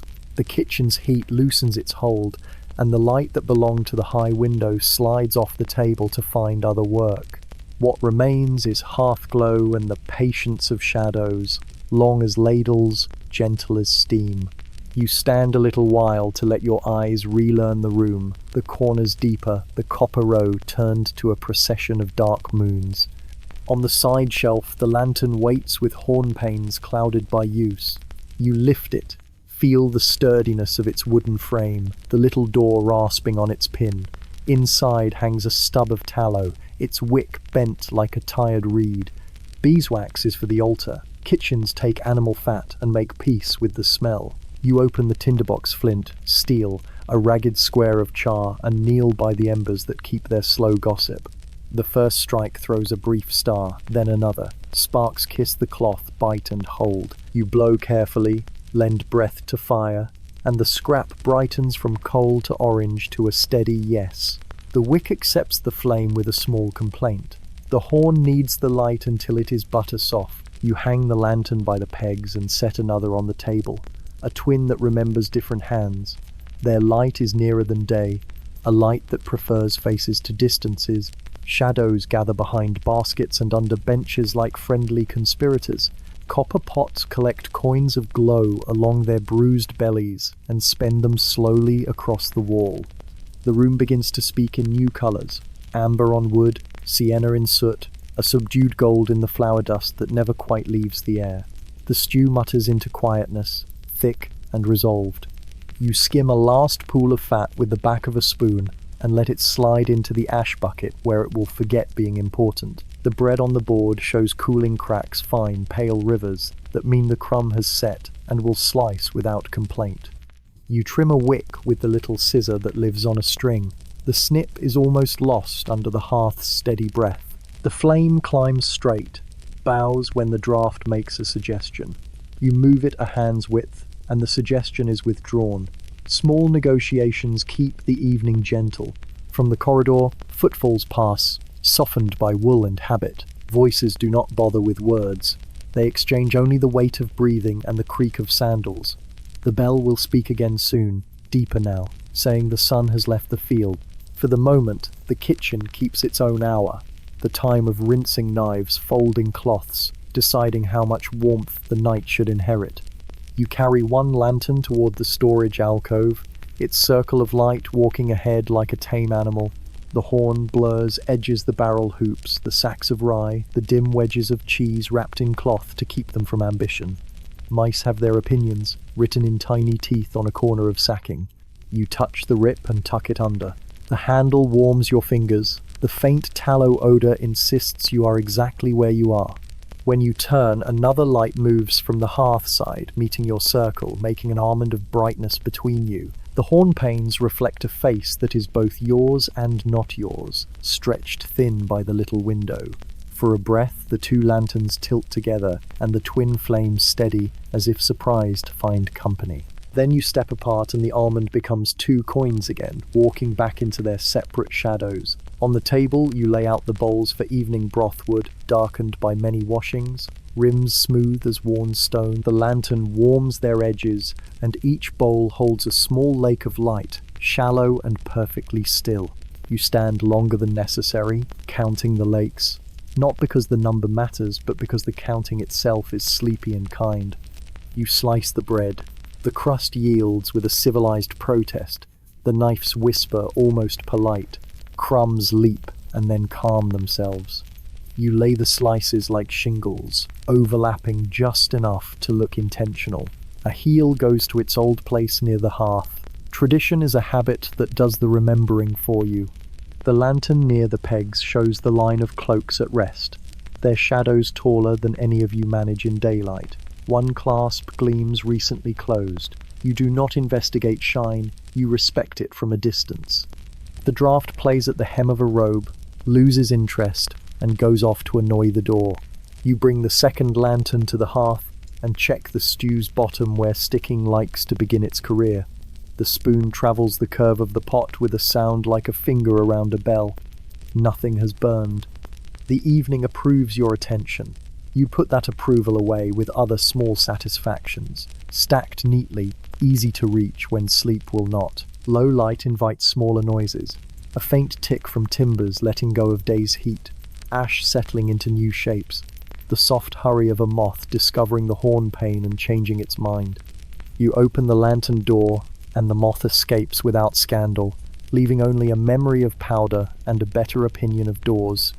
From somewhere just beyond the table comes the sound of a breath held and then released. The lantern makes an ordinary halo on the board, and two hands enter that circle to fold a cloth, edge to edge, then again, square upon square. You add your hands without asking, and the cloth becomes obedient under 4 thumbs instead of 2. Knuckles touch in a corner, as if the square could not be convinced without that last small agreement. The cloth is set aside. The light keeps its halo. You blow gently across the stew to lift a skin that would prefer to exist. Steam threads the lantern beam, turning the light into something you can nearly see moving. Shadows inflate against the wall your own, the spoons, the long neck of a ladle practicing heroism in case the night requires heroes. You carry one bowl to the door for the porter who eats late. The corridor fits the lantern's circle over each stone like a measured blessing. At the threshold you pause, because the air there is cool and tastes of damp lime. The bowl's warmth travels through your fingers into your wrist, telling your pulse a kinder story. When you return, the kitchen receives you as if you had not left at all. It will be night soon. The lanterns will multiply and then diminish. Wicks pinched, flames persuaded to surrender while a few coals are bullied into survival for morning. For now, the light is enough to draw faces near and push corners farther away. You stand between the two lanterns and let their warmth gild your hand. The horn panes cloud and clear, as if the light itself were breathing. You set one lantern nearer the bench where you will sit in a while, not to do anything sensible, only to borrow the kind of quiet that has weight. The flame answers with a small, upright confidence. Around it, the room gathers into a circle that fits inside your chest. Most of the day's work has left your hands, but a little of its heat remains, and the evening makes use of it, turning work into rest, the way tallow turns into light. You listen for the bell, and hear, before it, the lantern itself. A faint tremor as hot air climbs, the gentlest rattle when a draught remembers an adventure. You breathe in smoke, tallow, bread, the ghost of rosemary. You breathe out and watch nothing change. The walls are nearer, the shadows longer, the light kind. You let it be enough. The kitchen has quieted into a softness that belongs to evening, but not all the corners agree to silence. By the barrel near the wall, behind the stack of baskets, a sound stirs that is not fire, not spoon, not broom. It is laughter, small and folded in on itself like a secret told to a sleeve. It does not travel far. It tries not to travel at all. You hear it while rinsing the ladle, the water clinking softly against its bowl. The sound reaches you, pauses as though deciding whether to continue, then flickers again, half a chuckle, half a sigh. You set the ladle on the table, wipe your hands against the apron, and let your ears do what eyes should not. The barrel is tall, once used for beer, now half filled with grain. Its staves are dark with dampness, iron hoops rusting in quiet rings. Behind it, shadows gather like robes hung to dry. That is where the sound hides, faint and quick, released in bursts that end before they can echo. The laughter is careful, worn close to the chest, the kind that dares only when the fire is busy looking elsewhere. You do not move toward it, but you tilt your head as if listening to the stews simmer. A hand appears briefly on the rim of the barrel, fingers tapping once, twice, as if keeping time with a story you were not meant to hear. Then it vanishes again. Another murmur rises half a phrase, then laughter again, soft as cloth shaken gently. You lower your gaze to the floor where light pools in amber circles from the lanterns. Dust motes dance in the glow, unconcerned with secrecy. You sweep a few crumbs with your palm, letting them fall into the fire, their small crackles disguising the noise behind the barrel. The sound persists, softer now, as if testing whether the kitchen has ears. The laughter stops suddenly, like a candle pinched out. Silence expands, thick, deliberate. You stir the pot once, spoon making its ordinary circuit, wood against copper, nothing unusual. From behind the barrel comes only breathing, controlled, steady, pretending not to exist. Then the barrel shifts slightly, not enough to draw attention, only enough to remind you that space can be shared even when no one says so. The hand reappears, this time brushing the floor, fingertips tracing a line through flour dust before curling back into shadow. You notice the trail left behind, a pale mark like a path no one walked. You take up a rag and wipe the table, drawing circles that echo the spoon's earlier path. The cloth smells faintly of lye and onions. The sound returns, not laughter now, but a breath caught between teeth, too sharp to be sigh, too soft to be speech. It lives for a heartbeat, then hides again. You lift a chestnut shell from the hearth, blackened and curled, and roll it between your fingers. It cracks faintly, a sound that might cover another sound. You drop it into the ash bucket and watch it vanish among the grey. The lantern by the pegs flickers as the draught nudges it, sending shadows across the wall. The barrel's shadow stretches and bends, wider than it should be.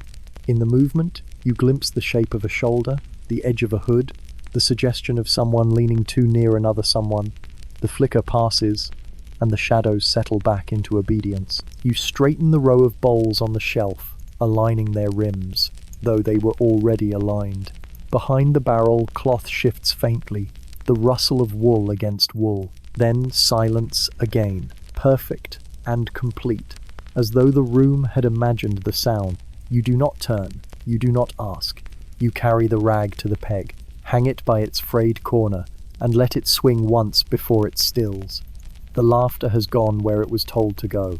The barrel keeps its secrets. The lantern hums quietly, unaware, But the air remembers. The air is thicker now, warmer, as if it has swallowed something and chosen not to speak of it. You breathe it in, slow, steady, careful not to disturb the silence. You breathe it out, slower still, and the kitchen accepts the breath as though it belonged to the room itself. The kitchen is hushed, yet not empty of presence.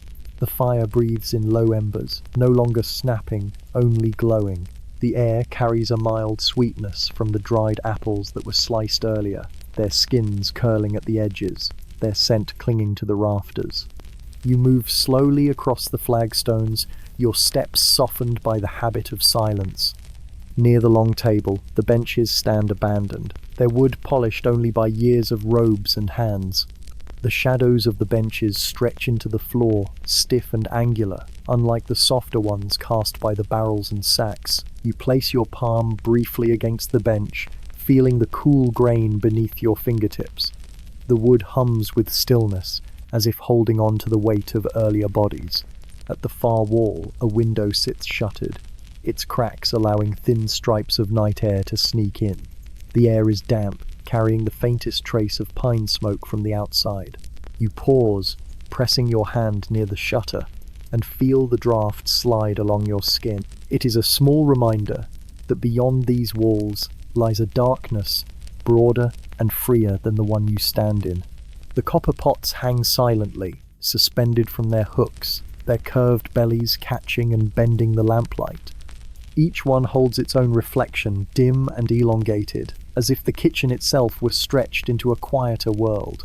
You glance at your own shape, in one of them blurred, doubled, faint, like a ghost who stirs but does not speak. The hearth glows faintly with ash. You prod a log with the poker, though the log does not need it. Sparks rise lazily, drifting upward until they vanish into the dark above the chimney. Each one flickers like a thought that almost wishes to be voiced, then quickly decides against it. You cross to the shelf of dried herbs. Bundles of sage, rosemary, and marjoram hang in tidy rows, their leaves brittle, their stems tied with pale string. You brush a hand along them lightly. They crumble at the touch, releasing faint perfumes that fold into the kitchen's heavier smells of smoke and grain. The mixture is comforting, steady, the sort of scent that promises repetition without end. Near the door, a jug of water sits against the wall, its clay sides cool and damp to the touch. You lift the lid, dip the ladle, and drink a slow mouthful. The water tastes of stone, clean and faintly metallic, the taste of the well itself. You swallow carefully, then let the coolness linger in your chest, balancing the warmth of the hearth. The barrel in the corner does not stir. The silence there is heavier than elsewhere, a silence chosen, deliberate. You do not approach it. Instead, you sweep your gaze over the floor once more, noting the faint tracks of flour, the scatter of husks near the table leg, the curved outline left where a stool once stood. Everything seems in its place, even the marks of absence. You sit on the edge of the bench, your palms resting flat on either side of your thighs. The wood is solid, unyielding, yet it receives you without complaint. Your eyes trace the ceiling beams overhead, darkened by years of smoke, running across the length of the kitchen like ribs holding up the body of the room. Between them, the shadows deepen, as though the roof were stitched together by night itself. The quiet thickens. You hear your own breath as clearly as if it were someone else's. In, steady, out, slower. The kitchen breathes with you, each exhale softening the fire, each inhale drawing in the scents of herbs and ash. You feel no need to fill the silence. It has already chosen its shape, and you are inside it. The jug is set back in its place, the ladle returned to its rim. You rise, adjust the bench a finger's width so it aligns with the table, then let your hands fall to your sides. The lantern wavers once in a draught, light gliding across copper, then steadies again. Shadows return to their old positions, as if nothing had been disturbed. You take another breath, slow, deliberate, and the kitchen accepts it like a confession it has heard too many times before. You choose the narrowest path the kitchen offers, which is generous of you because the kitchen has several that compete for the honor. Between hearthstones and the long table runs a lane made for one careful body at a time, a lane designed by someone who loved elbows negotiating treaties.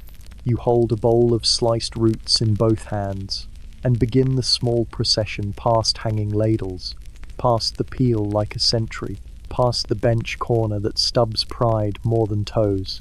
The air here is warmer than the rest of the room, as if the fire keeps a private corridor for itself. Tallow thickens the lantern light, turning edges soft.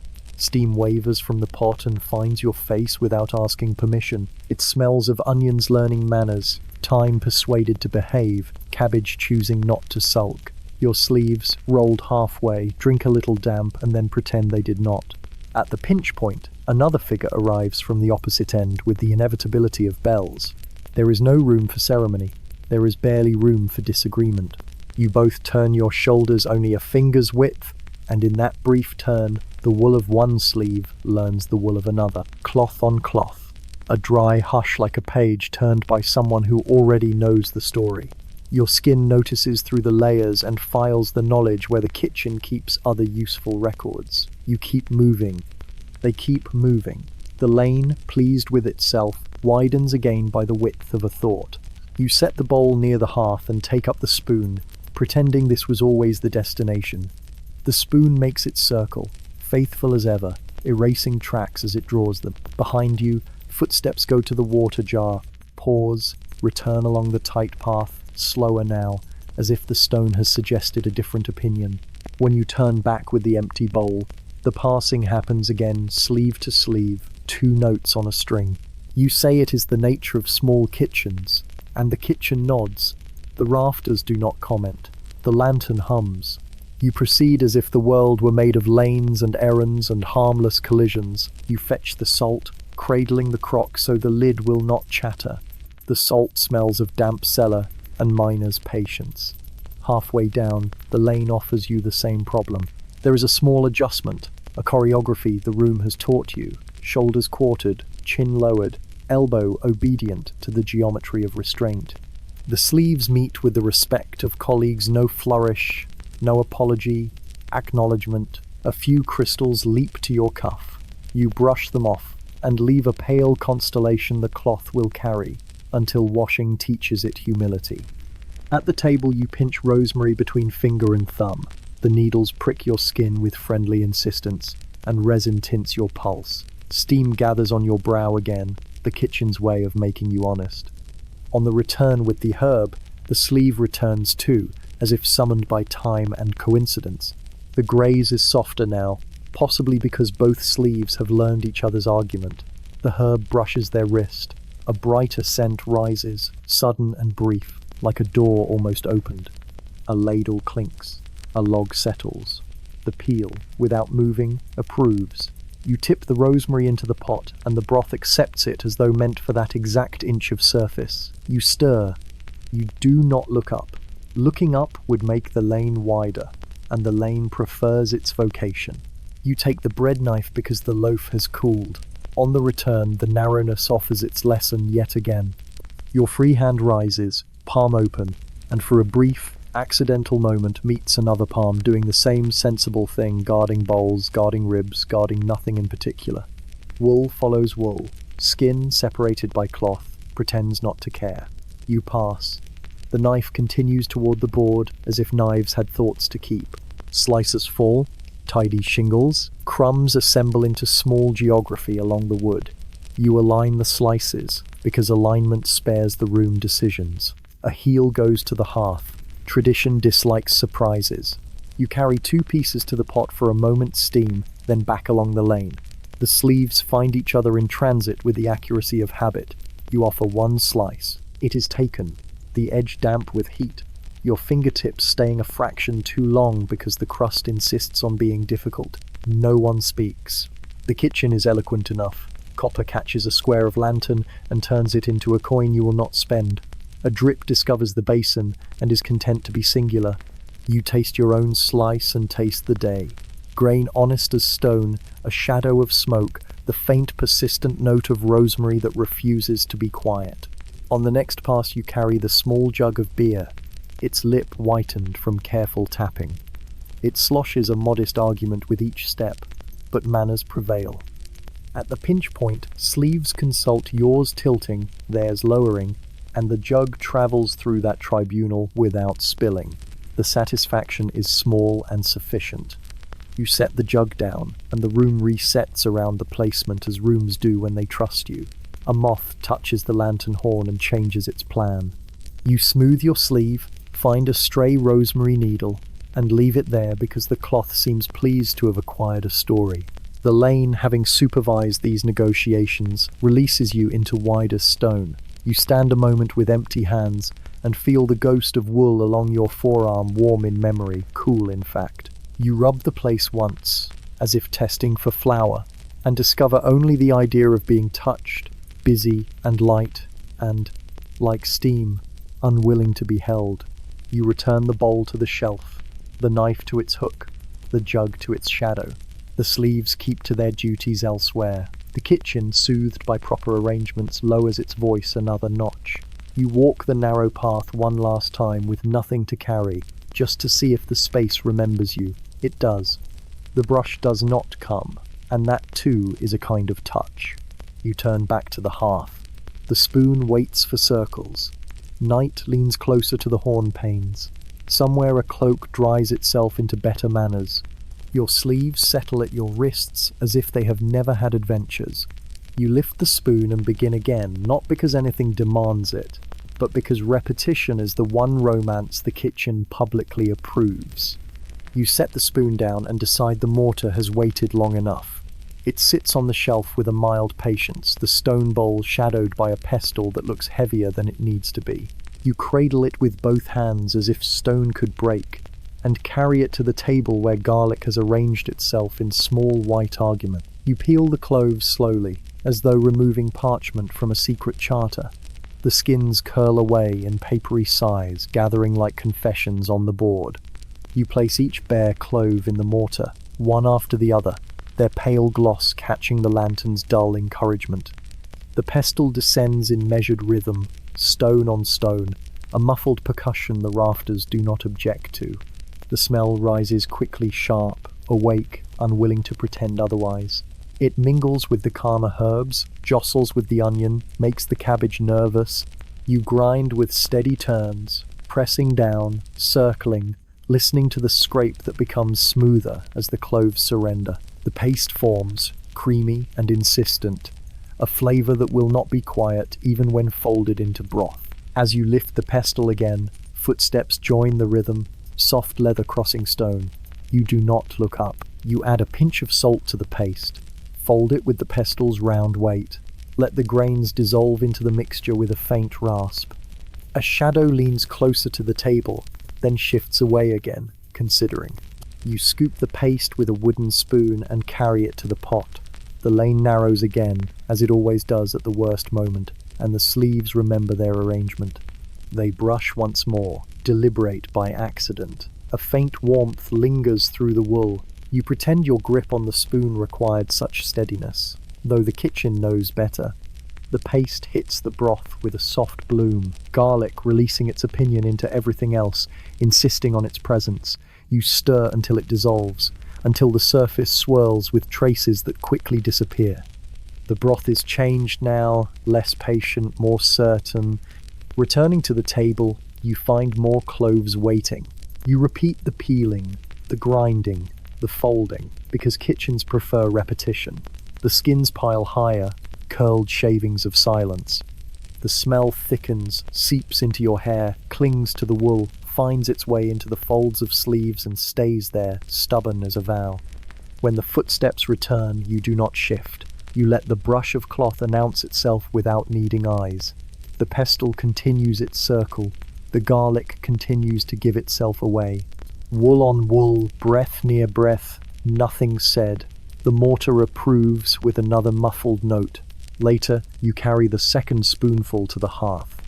The lane delivers its lesson again. Steady, predictable, necessary. You balance the weight, careful not to spill. Cloth grazes cloth, warmth grazes warmth. The broth accepts another secret and stirs itself into deeper comfort. You set the spoon aside, wipe your fingers on the edge of your apron, and breathe the kitchen's new air dense with garlic, heavy with steam, softened by tallow light.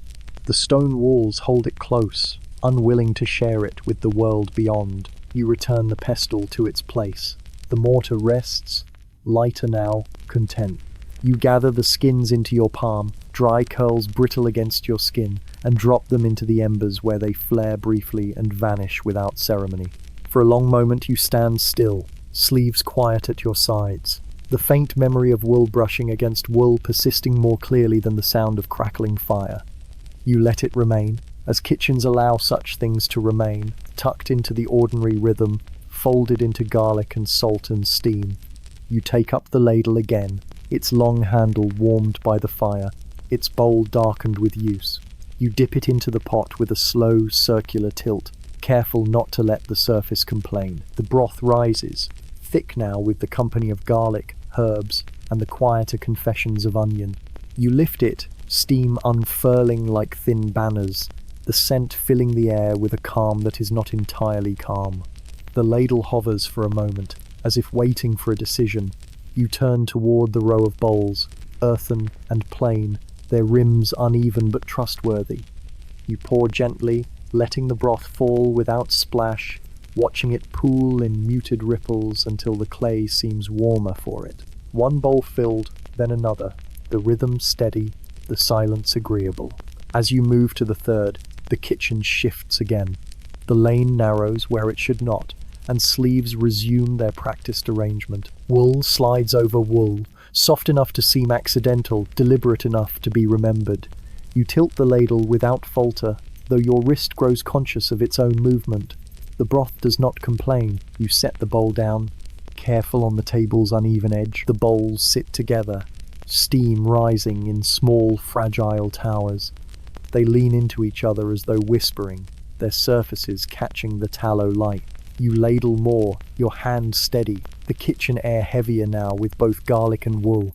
The footsteps pass behind you, measured, leaving the faintest current of air. You pause only to wipe the ladle's handle with a cloth, then dip it again. The fourth bowl receives its portion, a little less than the others, though it does not mind. Kitchens accept unfairness, without complaint. When the last bowl is filled, you arrange them in a crooked line, their clay rims glowing faintly. You step back, letting the steam rise in a shallow fog, drifting toward the rafters where smoke already lingers. The room feels smaller, though not unpleasantly so. You set the ladle across the pot's rim, balanced like a bridge. The handle extends toward the lane, uninviting yet not forbidding. Sleeves drift near again, brushing once more, as if reminding the cloth of its purpose. You keep your gaze on the bowls, though the warmth through wool is far more insistent than steam. You carry the first bowl to the side table, careful with the uneven stone floor. The liquid shivers slightly but holds. You place it down, return for another, repeat the walk. The lane obliges with its narrowness, ensuring that sleeves find their conversation again and again. The bowls multiply at the side table, their steam mingling, forming a quiet chorus of warmth. When all are set, you stand before them. Steam softens your face, dampens your hair, seeps into the folds of your apron. You breathe it in, garlic clinging to every part of you now, a scent impossible to forget. The kitchen approves, its silence thick, its air warmer than stone should allow. You take the ladle once more, stir the pot lazily, watch the broth circle itself, unwilling to end. The pestle and mortar rest nearby, their task complete, but their presence still felt. You wipe the rim of one bowl with the cloth, smoothing a small spill into invisibility. As you lean over, the sleeve brushes again, the wool pressing with such slight insistence that the cloth forgets its neutrality. You finish the motion, step back, leave the bowl cleaner than before. The sleeve withdraws, patient, unhurried. The bowls remain, waiting, steam rising into the dim rafters. You rest your hand on the table's edge, feeling its rough grain, its history of spilled broth, scraped knives, and elbows that lean too long. You let the warmth linger on your arm, softer than stone, heavier than steam, as the kitchen holds everything in its quiet, ordinary embrace. The bell begins before you expect it, a low iron voice rolling across the cloister like a tide that has remembered the shore. It does not call, it collects. One long note, then a pause, then another, that seems to find its echo inside your chest. The bowls on the side table shiver slightly in their steam and settle. You look once around the kitchen, the hearth, a red animal breathing slowly, the lanterns pressed into their small duties, the row of copper turned to dark moons. And you agree with the bell that evening is finished with its cooking. You tip the ladle back into the pot, let it rest like a wooden oar on a copper lake. The cloth folds twice beneath your hands and becomes a square again, obedient to corners. You pinch the lantern wicks shorter, so the flames stand modest and straight. Ash sighs when you nudge the coals into a tidy oval that will keep one ember stubborn until morning. The room grows less bright but more sure of itself. The bell speaks again, deeper this time, as if remembering older stone. You take your robe sleeves down from their work height, wool slipping over wrists that still smell of garlic and rosemary. The scent finds a home in the cloth. It will travel with you like a quiet companion no rule can forbid. You pause at the pegs long enough to touch the yoke's worn curve with 2 fingers, a nod to weight already carried today. The mislaid cloak from earlier now stands in perfect manners, clasp answered, hem chastened. You let it be exemplary. At the threshold you lift the nearest lantern. Hornpanes cloud and clear, as if the light were breathing for you. The bell gives 3 short notes, then one long that seems to spread along the arches and lie down there to rest. The door hinge remarks upon damp weather. You answer it with the same patience you gave the stew. Beyond, the cloister receives you with its square of dark air and the cool salt of stone. Your sandals learn again the shallow groove worn into the threshold by 100 years of feet going from heat to prayer. The air outside is soft and carries the ghost of rain. Puddles along the walk are pieces of sky gathered into bowls the earth has made. They reflect the lantern as a broken ribbon, bright in 4 or 5 places, dim in between. The arches lift the bell's voice and return it at a distance, like an elder repeating words for younger ears. You move in step with the sound, slow as water poured carefully. The lantern's circle travels with you, putting small coins of light onto each flagstone and taking them back when your heel leaves. Under the eaves, a drop falls, then another, then none. Your hood tastes the last of the weather and decides not to complain. From the garden, rosemary remembers its shape by scent alone. The well rope hangs like a quiet line someone forgot to write on. A figure joins the walk a few paces ahead, lantern lowered, shadow walking taller than its owner. The bell does your introductions. You do not speak. Sleeves no longer rolled, keep their lawful distance, though the wool still remembers what wool remembers. The kitchen's warmth clings faintly at the small of your back. The corridor's cool settles on your cheekbones. You carry both temperatures, and the body, clever, makes them one. You pass the courtyard barrel that earlier debated laughter with the shadows. It is now only a barrel, answering the bell with wooden silence. A snail writes a wet comma across the stone lip. The sentence of night continues without needing your grammar. Your lantern touches the herb bed, and the time returns a scent not much larger than a thought. At the chapel steps, the bell voices its last long note and lets it lengthen into quiet. You lift your foot to the first rise and feel the familiar protest in your knee. The lantern notices and kindly brightens the next stone. Hands yours and not, yours find the same patch of smoothed wall at the same time. Skin meets cooled limestone through sleeves.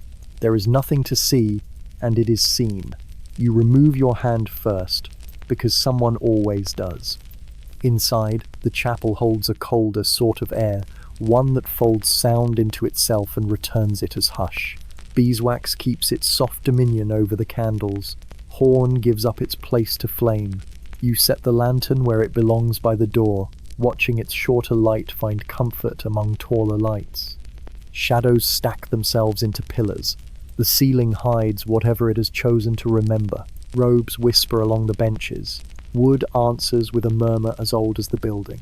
You follow the aisle that has always been your aisle. Your place receives you without remark. Knees bend, wall sighs, breath evens. The day loosens its hands where it has held the body too firmly. Garlic lingers on your fingers when you fold them. Rosemary is a thin border across the knuckles.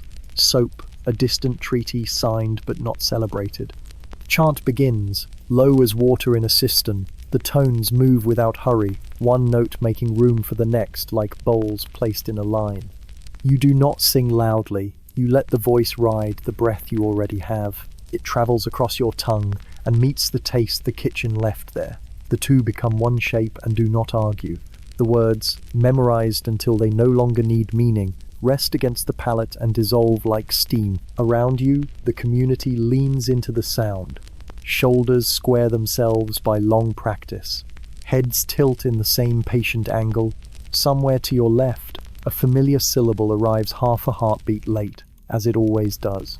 Somewhere to your right, a cough has the courtesy to be small. You keep the line, keep the breath, keep the place where hands rest. The bell is quiet now because voices have accepted its work. In the pause between psalms, you hear the chapel as a vessel, stone taking in warmth, wax adjusting its own small horizons, a wick discovering a shorter self and agreeing to it. Your pulse, which belonged to chopping and stirring an hour ago, belongs to syllables now. If you listen underneath the chant, you can still find the kitchen circle, the spoon tracing the pot, the ladle pouring evenly, the mortar's dull heartbeat. They keep time with the psalm as if kitchen and choir were two faces of one clock. The prayer moves toward its ending the way light fades on copper gently, over surfaces that already know how to accept change. The final amen is not a door shut, but a door that has decided it can stand open without letting the night in.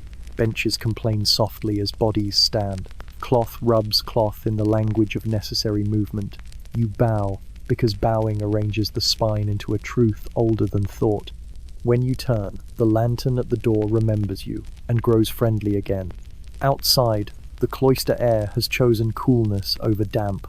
The puddles have traded pieces of sky for a handful of stars, scattered and serious. Your sandals find the groove in the threshold a second time. The groove welcomes them as if the stones themselves kept attendance.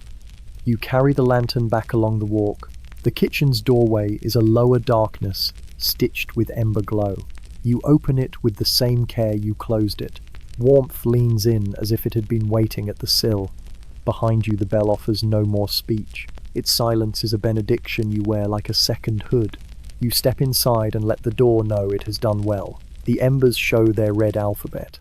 The bowls rest under a cloth that has learned to be a blanket. You hang the lantern and find the spoon where you left it, a small moon of grease on its lip catching the last of the light. Night prayers are finished. The kitchen, having waited politely, accepts you back without questions. You breathe once, taste beeswax and garlic together, and agree that both belong to the same house. The kitchen, at this hour, has its own voice. It does not speak with bells or chant, but with the slower noises of cooling stone, timber remembering the day's warmth, and ash shifting beneath its blanket of grey. You stand within it, the lantern placed back on its hook, and the embers glow faintly, as though unwilling to surrender. The air is thick with what you have given it. Garlic still strong, rosemary faint but stubborn, broth absorbed into every surface. You set your hand to the table's edge and feel its roughness under the soft film of lingering steam. The bowls sleep beneath their cloth, a small congregation waiting for dawn's hunger. Each holds a measure of warmth that will not last, but it is enough for now. You lift one corner of the cloth, glance at the sheen across the broth surface, then lower it again with the same gesture you might use to comfort a restless child. The mortar and pestle sit where you left them, stone heavy, wood scarred. You brush the pestle with your sleeve, removing a dusting of garlic that refuses to depart. It leaves its scent in the wool, adding itself to the day's catalogue of perfumes: sweat, smoke, rain, tallow. Each fibre of the robe has become a ledger of small truths. You pour a ladleful of water into the pot, not to thin, not to season, but to persuade the copper to cool without complaint. It hisses gently, a final remark, then settles into quiet. You stir it once, slowly, until the water disappears into broth. The spoon's handle presses against your palm, warm where it has rested, smooth where long years have rubbed away sharpness. At the far end of the kitchen, the window admits only a suggestion of sky. Night has erased shape, leaving only darkness against darkness. Yet you sense the stars outside, scattered and careful, like crumbs set aside for birds. You lean closer, breath fogging the pain for a moment before the glass forgets you again. You sit at the bench, lowering yourself with the slow caution that your knees demand. The wood remembers you. It creaks once in recognition, then holds still. Your hands rest palm down on the table, a posture neither prayer nor labor, simply the body remembering itself. Steam still coils upward from the bowls, though thinner now, like incense at its last thread. The sleeve across from you brushes against the air, nothing more. The robe hangs, folded correctly now, though its wool has taken the garlic too. You imagine, without deciding, that another bench has received another body elsewhere in the cloister, its hands resting just so, its breath answering yours without knowing. The thought is neither comforting nor troubling. It simply exists, as stone exists, as garlic exists, as chant exists. Your shoulders loosen. The weight of the yoke no longer presses. The pestil's pulse has gone quiet, though its echo lingers in your muscles. The broth has stopped circling. It rests now, as broth must. Even the bell seems to have buried itself in silence, heavy and content above your head. You close your eyes. The kitchen remains without needing sight. Heat presses faintly against your cheek from the hearth. Cloth carries its remembered brush across your arm. The bowls breathe out the last of their warmth. A drip of water in the far basin counts time without hurry. In that stillness you sense the day folding itself, not closing like a door, but folding, neat corners aligned, as if set upon a shelf where other days already rest. It will remain there, smelling faintly of broth and rosemary, its seams touched by wool, its spine bound in stone. You will not need to open it again, though you will know where it is. You let the stillness deepen until even the garlic fades into memory. The kitchen holds you, steady and entire, as the night beyond arranges its stars. Nothing is missing, nothing is hurried. The body understands that this is rest, and the heart agrees. The kitchen holds itself now like a chest with the lid lowered. No clatter, no bustle, no smoke rising, only the settled hush of stone and timber, each surface cooling at its own slow pace.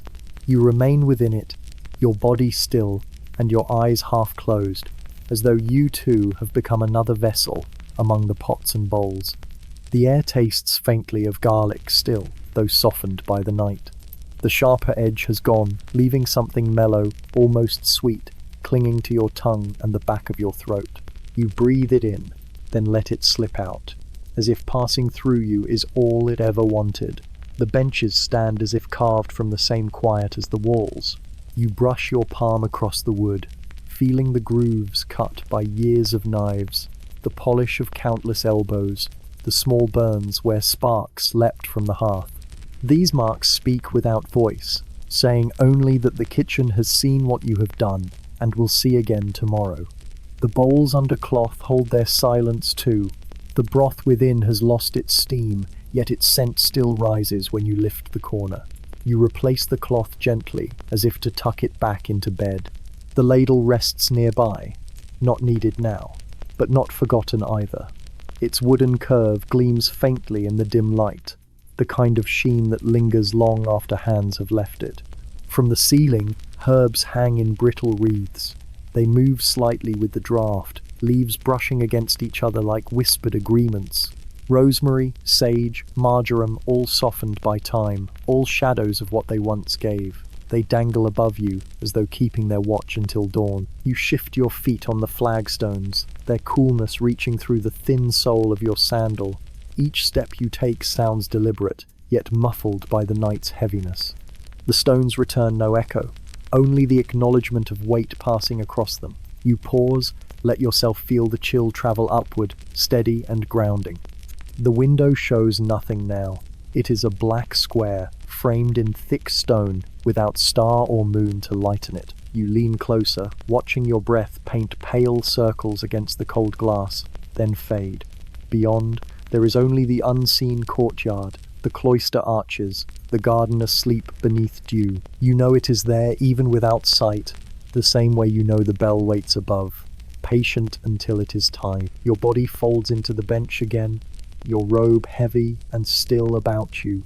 You lower your head, resting your chin against your chest for a moment, and feel the weight ease from your neck. The silence presses, not harsh, but full.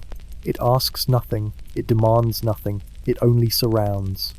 You hear the faintest drop of water in the basin, a rhythm without pattern, as though the kitchen itself has chosen to count time differently. The sound is small, yet it marks the space as surely as a psalm sung in the chapel. You listen, and then you stop listening, letting it fall into the background where it belongs. The warmth of the hearth has nearly gone, but a thin thread of heat still lingers, weaving its way across the floor. It touches your ankles softly, as though reluctant to leave. You let it stay as long as it chooses, knowing it will fade when it is ready. You close your eyes more fully.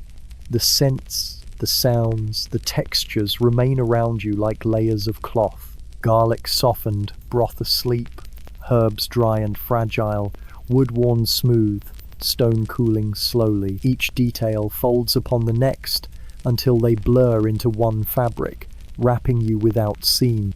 Your breath evens. The day has ended. The kitchen has ended. You rest in the space between, not moving, not needing. The monastery holds you. The silence holds you. And the night itself has made a place for you among its darker hours. The monastery drifts into a deeper quiet, as though the very walls have begun to breathe more slowly. You sit where you are, unmoving, with only the faint press of wood against your back and the low chill of stone beneath your sandals. The rhythm of the day is finished, folded into the night like parchment set aside, its ink still drying but no longer meant to be read. The scents have dimmed now to shadows, garlic, broth, herbs, bread, each one faint, each one softened, until they seem almost imagined. They drift together and become one single fragrance, not sharp, not strong, simply present. You breathe it in without thought, the way you might breathe in the air of a cloister garden, knowing it has always been here, waiting. You hear almost nothing. Only a wooden beam shifting quietly as it settles into its own rest. Only the faint slide of your sleeve when you move your hand a little. Only the hush of your own breath passing in and out, steady, even, calm. The darkness deepens at the edges of the kitchen. Corners disappear. Doorways become part of the wall. The window no longer shows even the faintest glimmer. It is only blackness, full and still, like a cloth drawn over the room. You do not need to look beyond it. Everything you need is here, within these stone boundaries that hold and soften you. The longer you remain, the heavier your limbs feel, as though the quiet itself has settled into them. Your shoulders loosen, your hands rest easily in your lap, your eyes hover just behind their lids. You are part of the night now, folded into its rhythm. Nothing is urgent, nothing is waiting, only sleep, as calm as stone. We hope this glimpse into old customs has been a calm and pleasant one. If it made you curious for more, you can like, share, or leave a kind comment. And if you wish, subscribe to be here for the next unhurried tradition we explore together. End of script. Sweet dreams.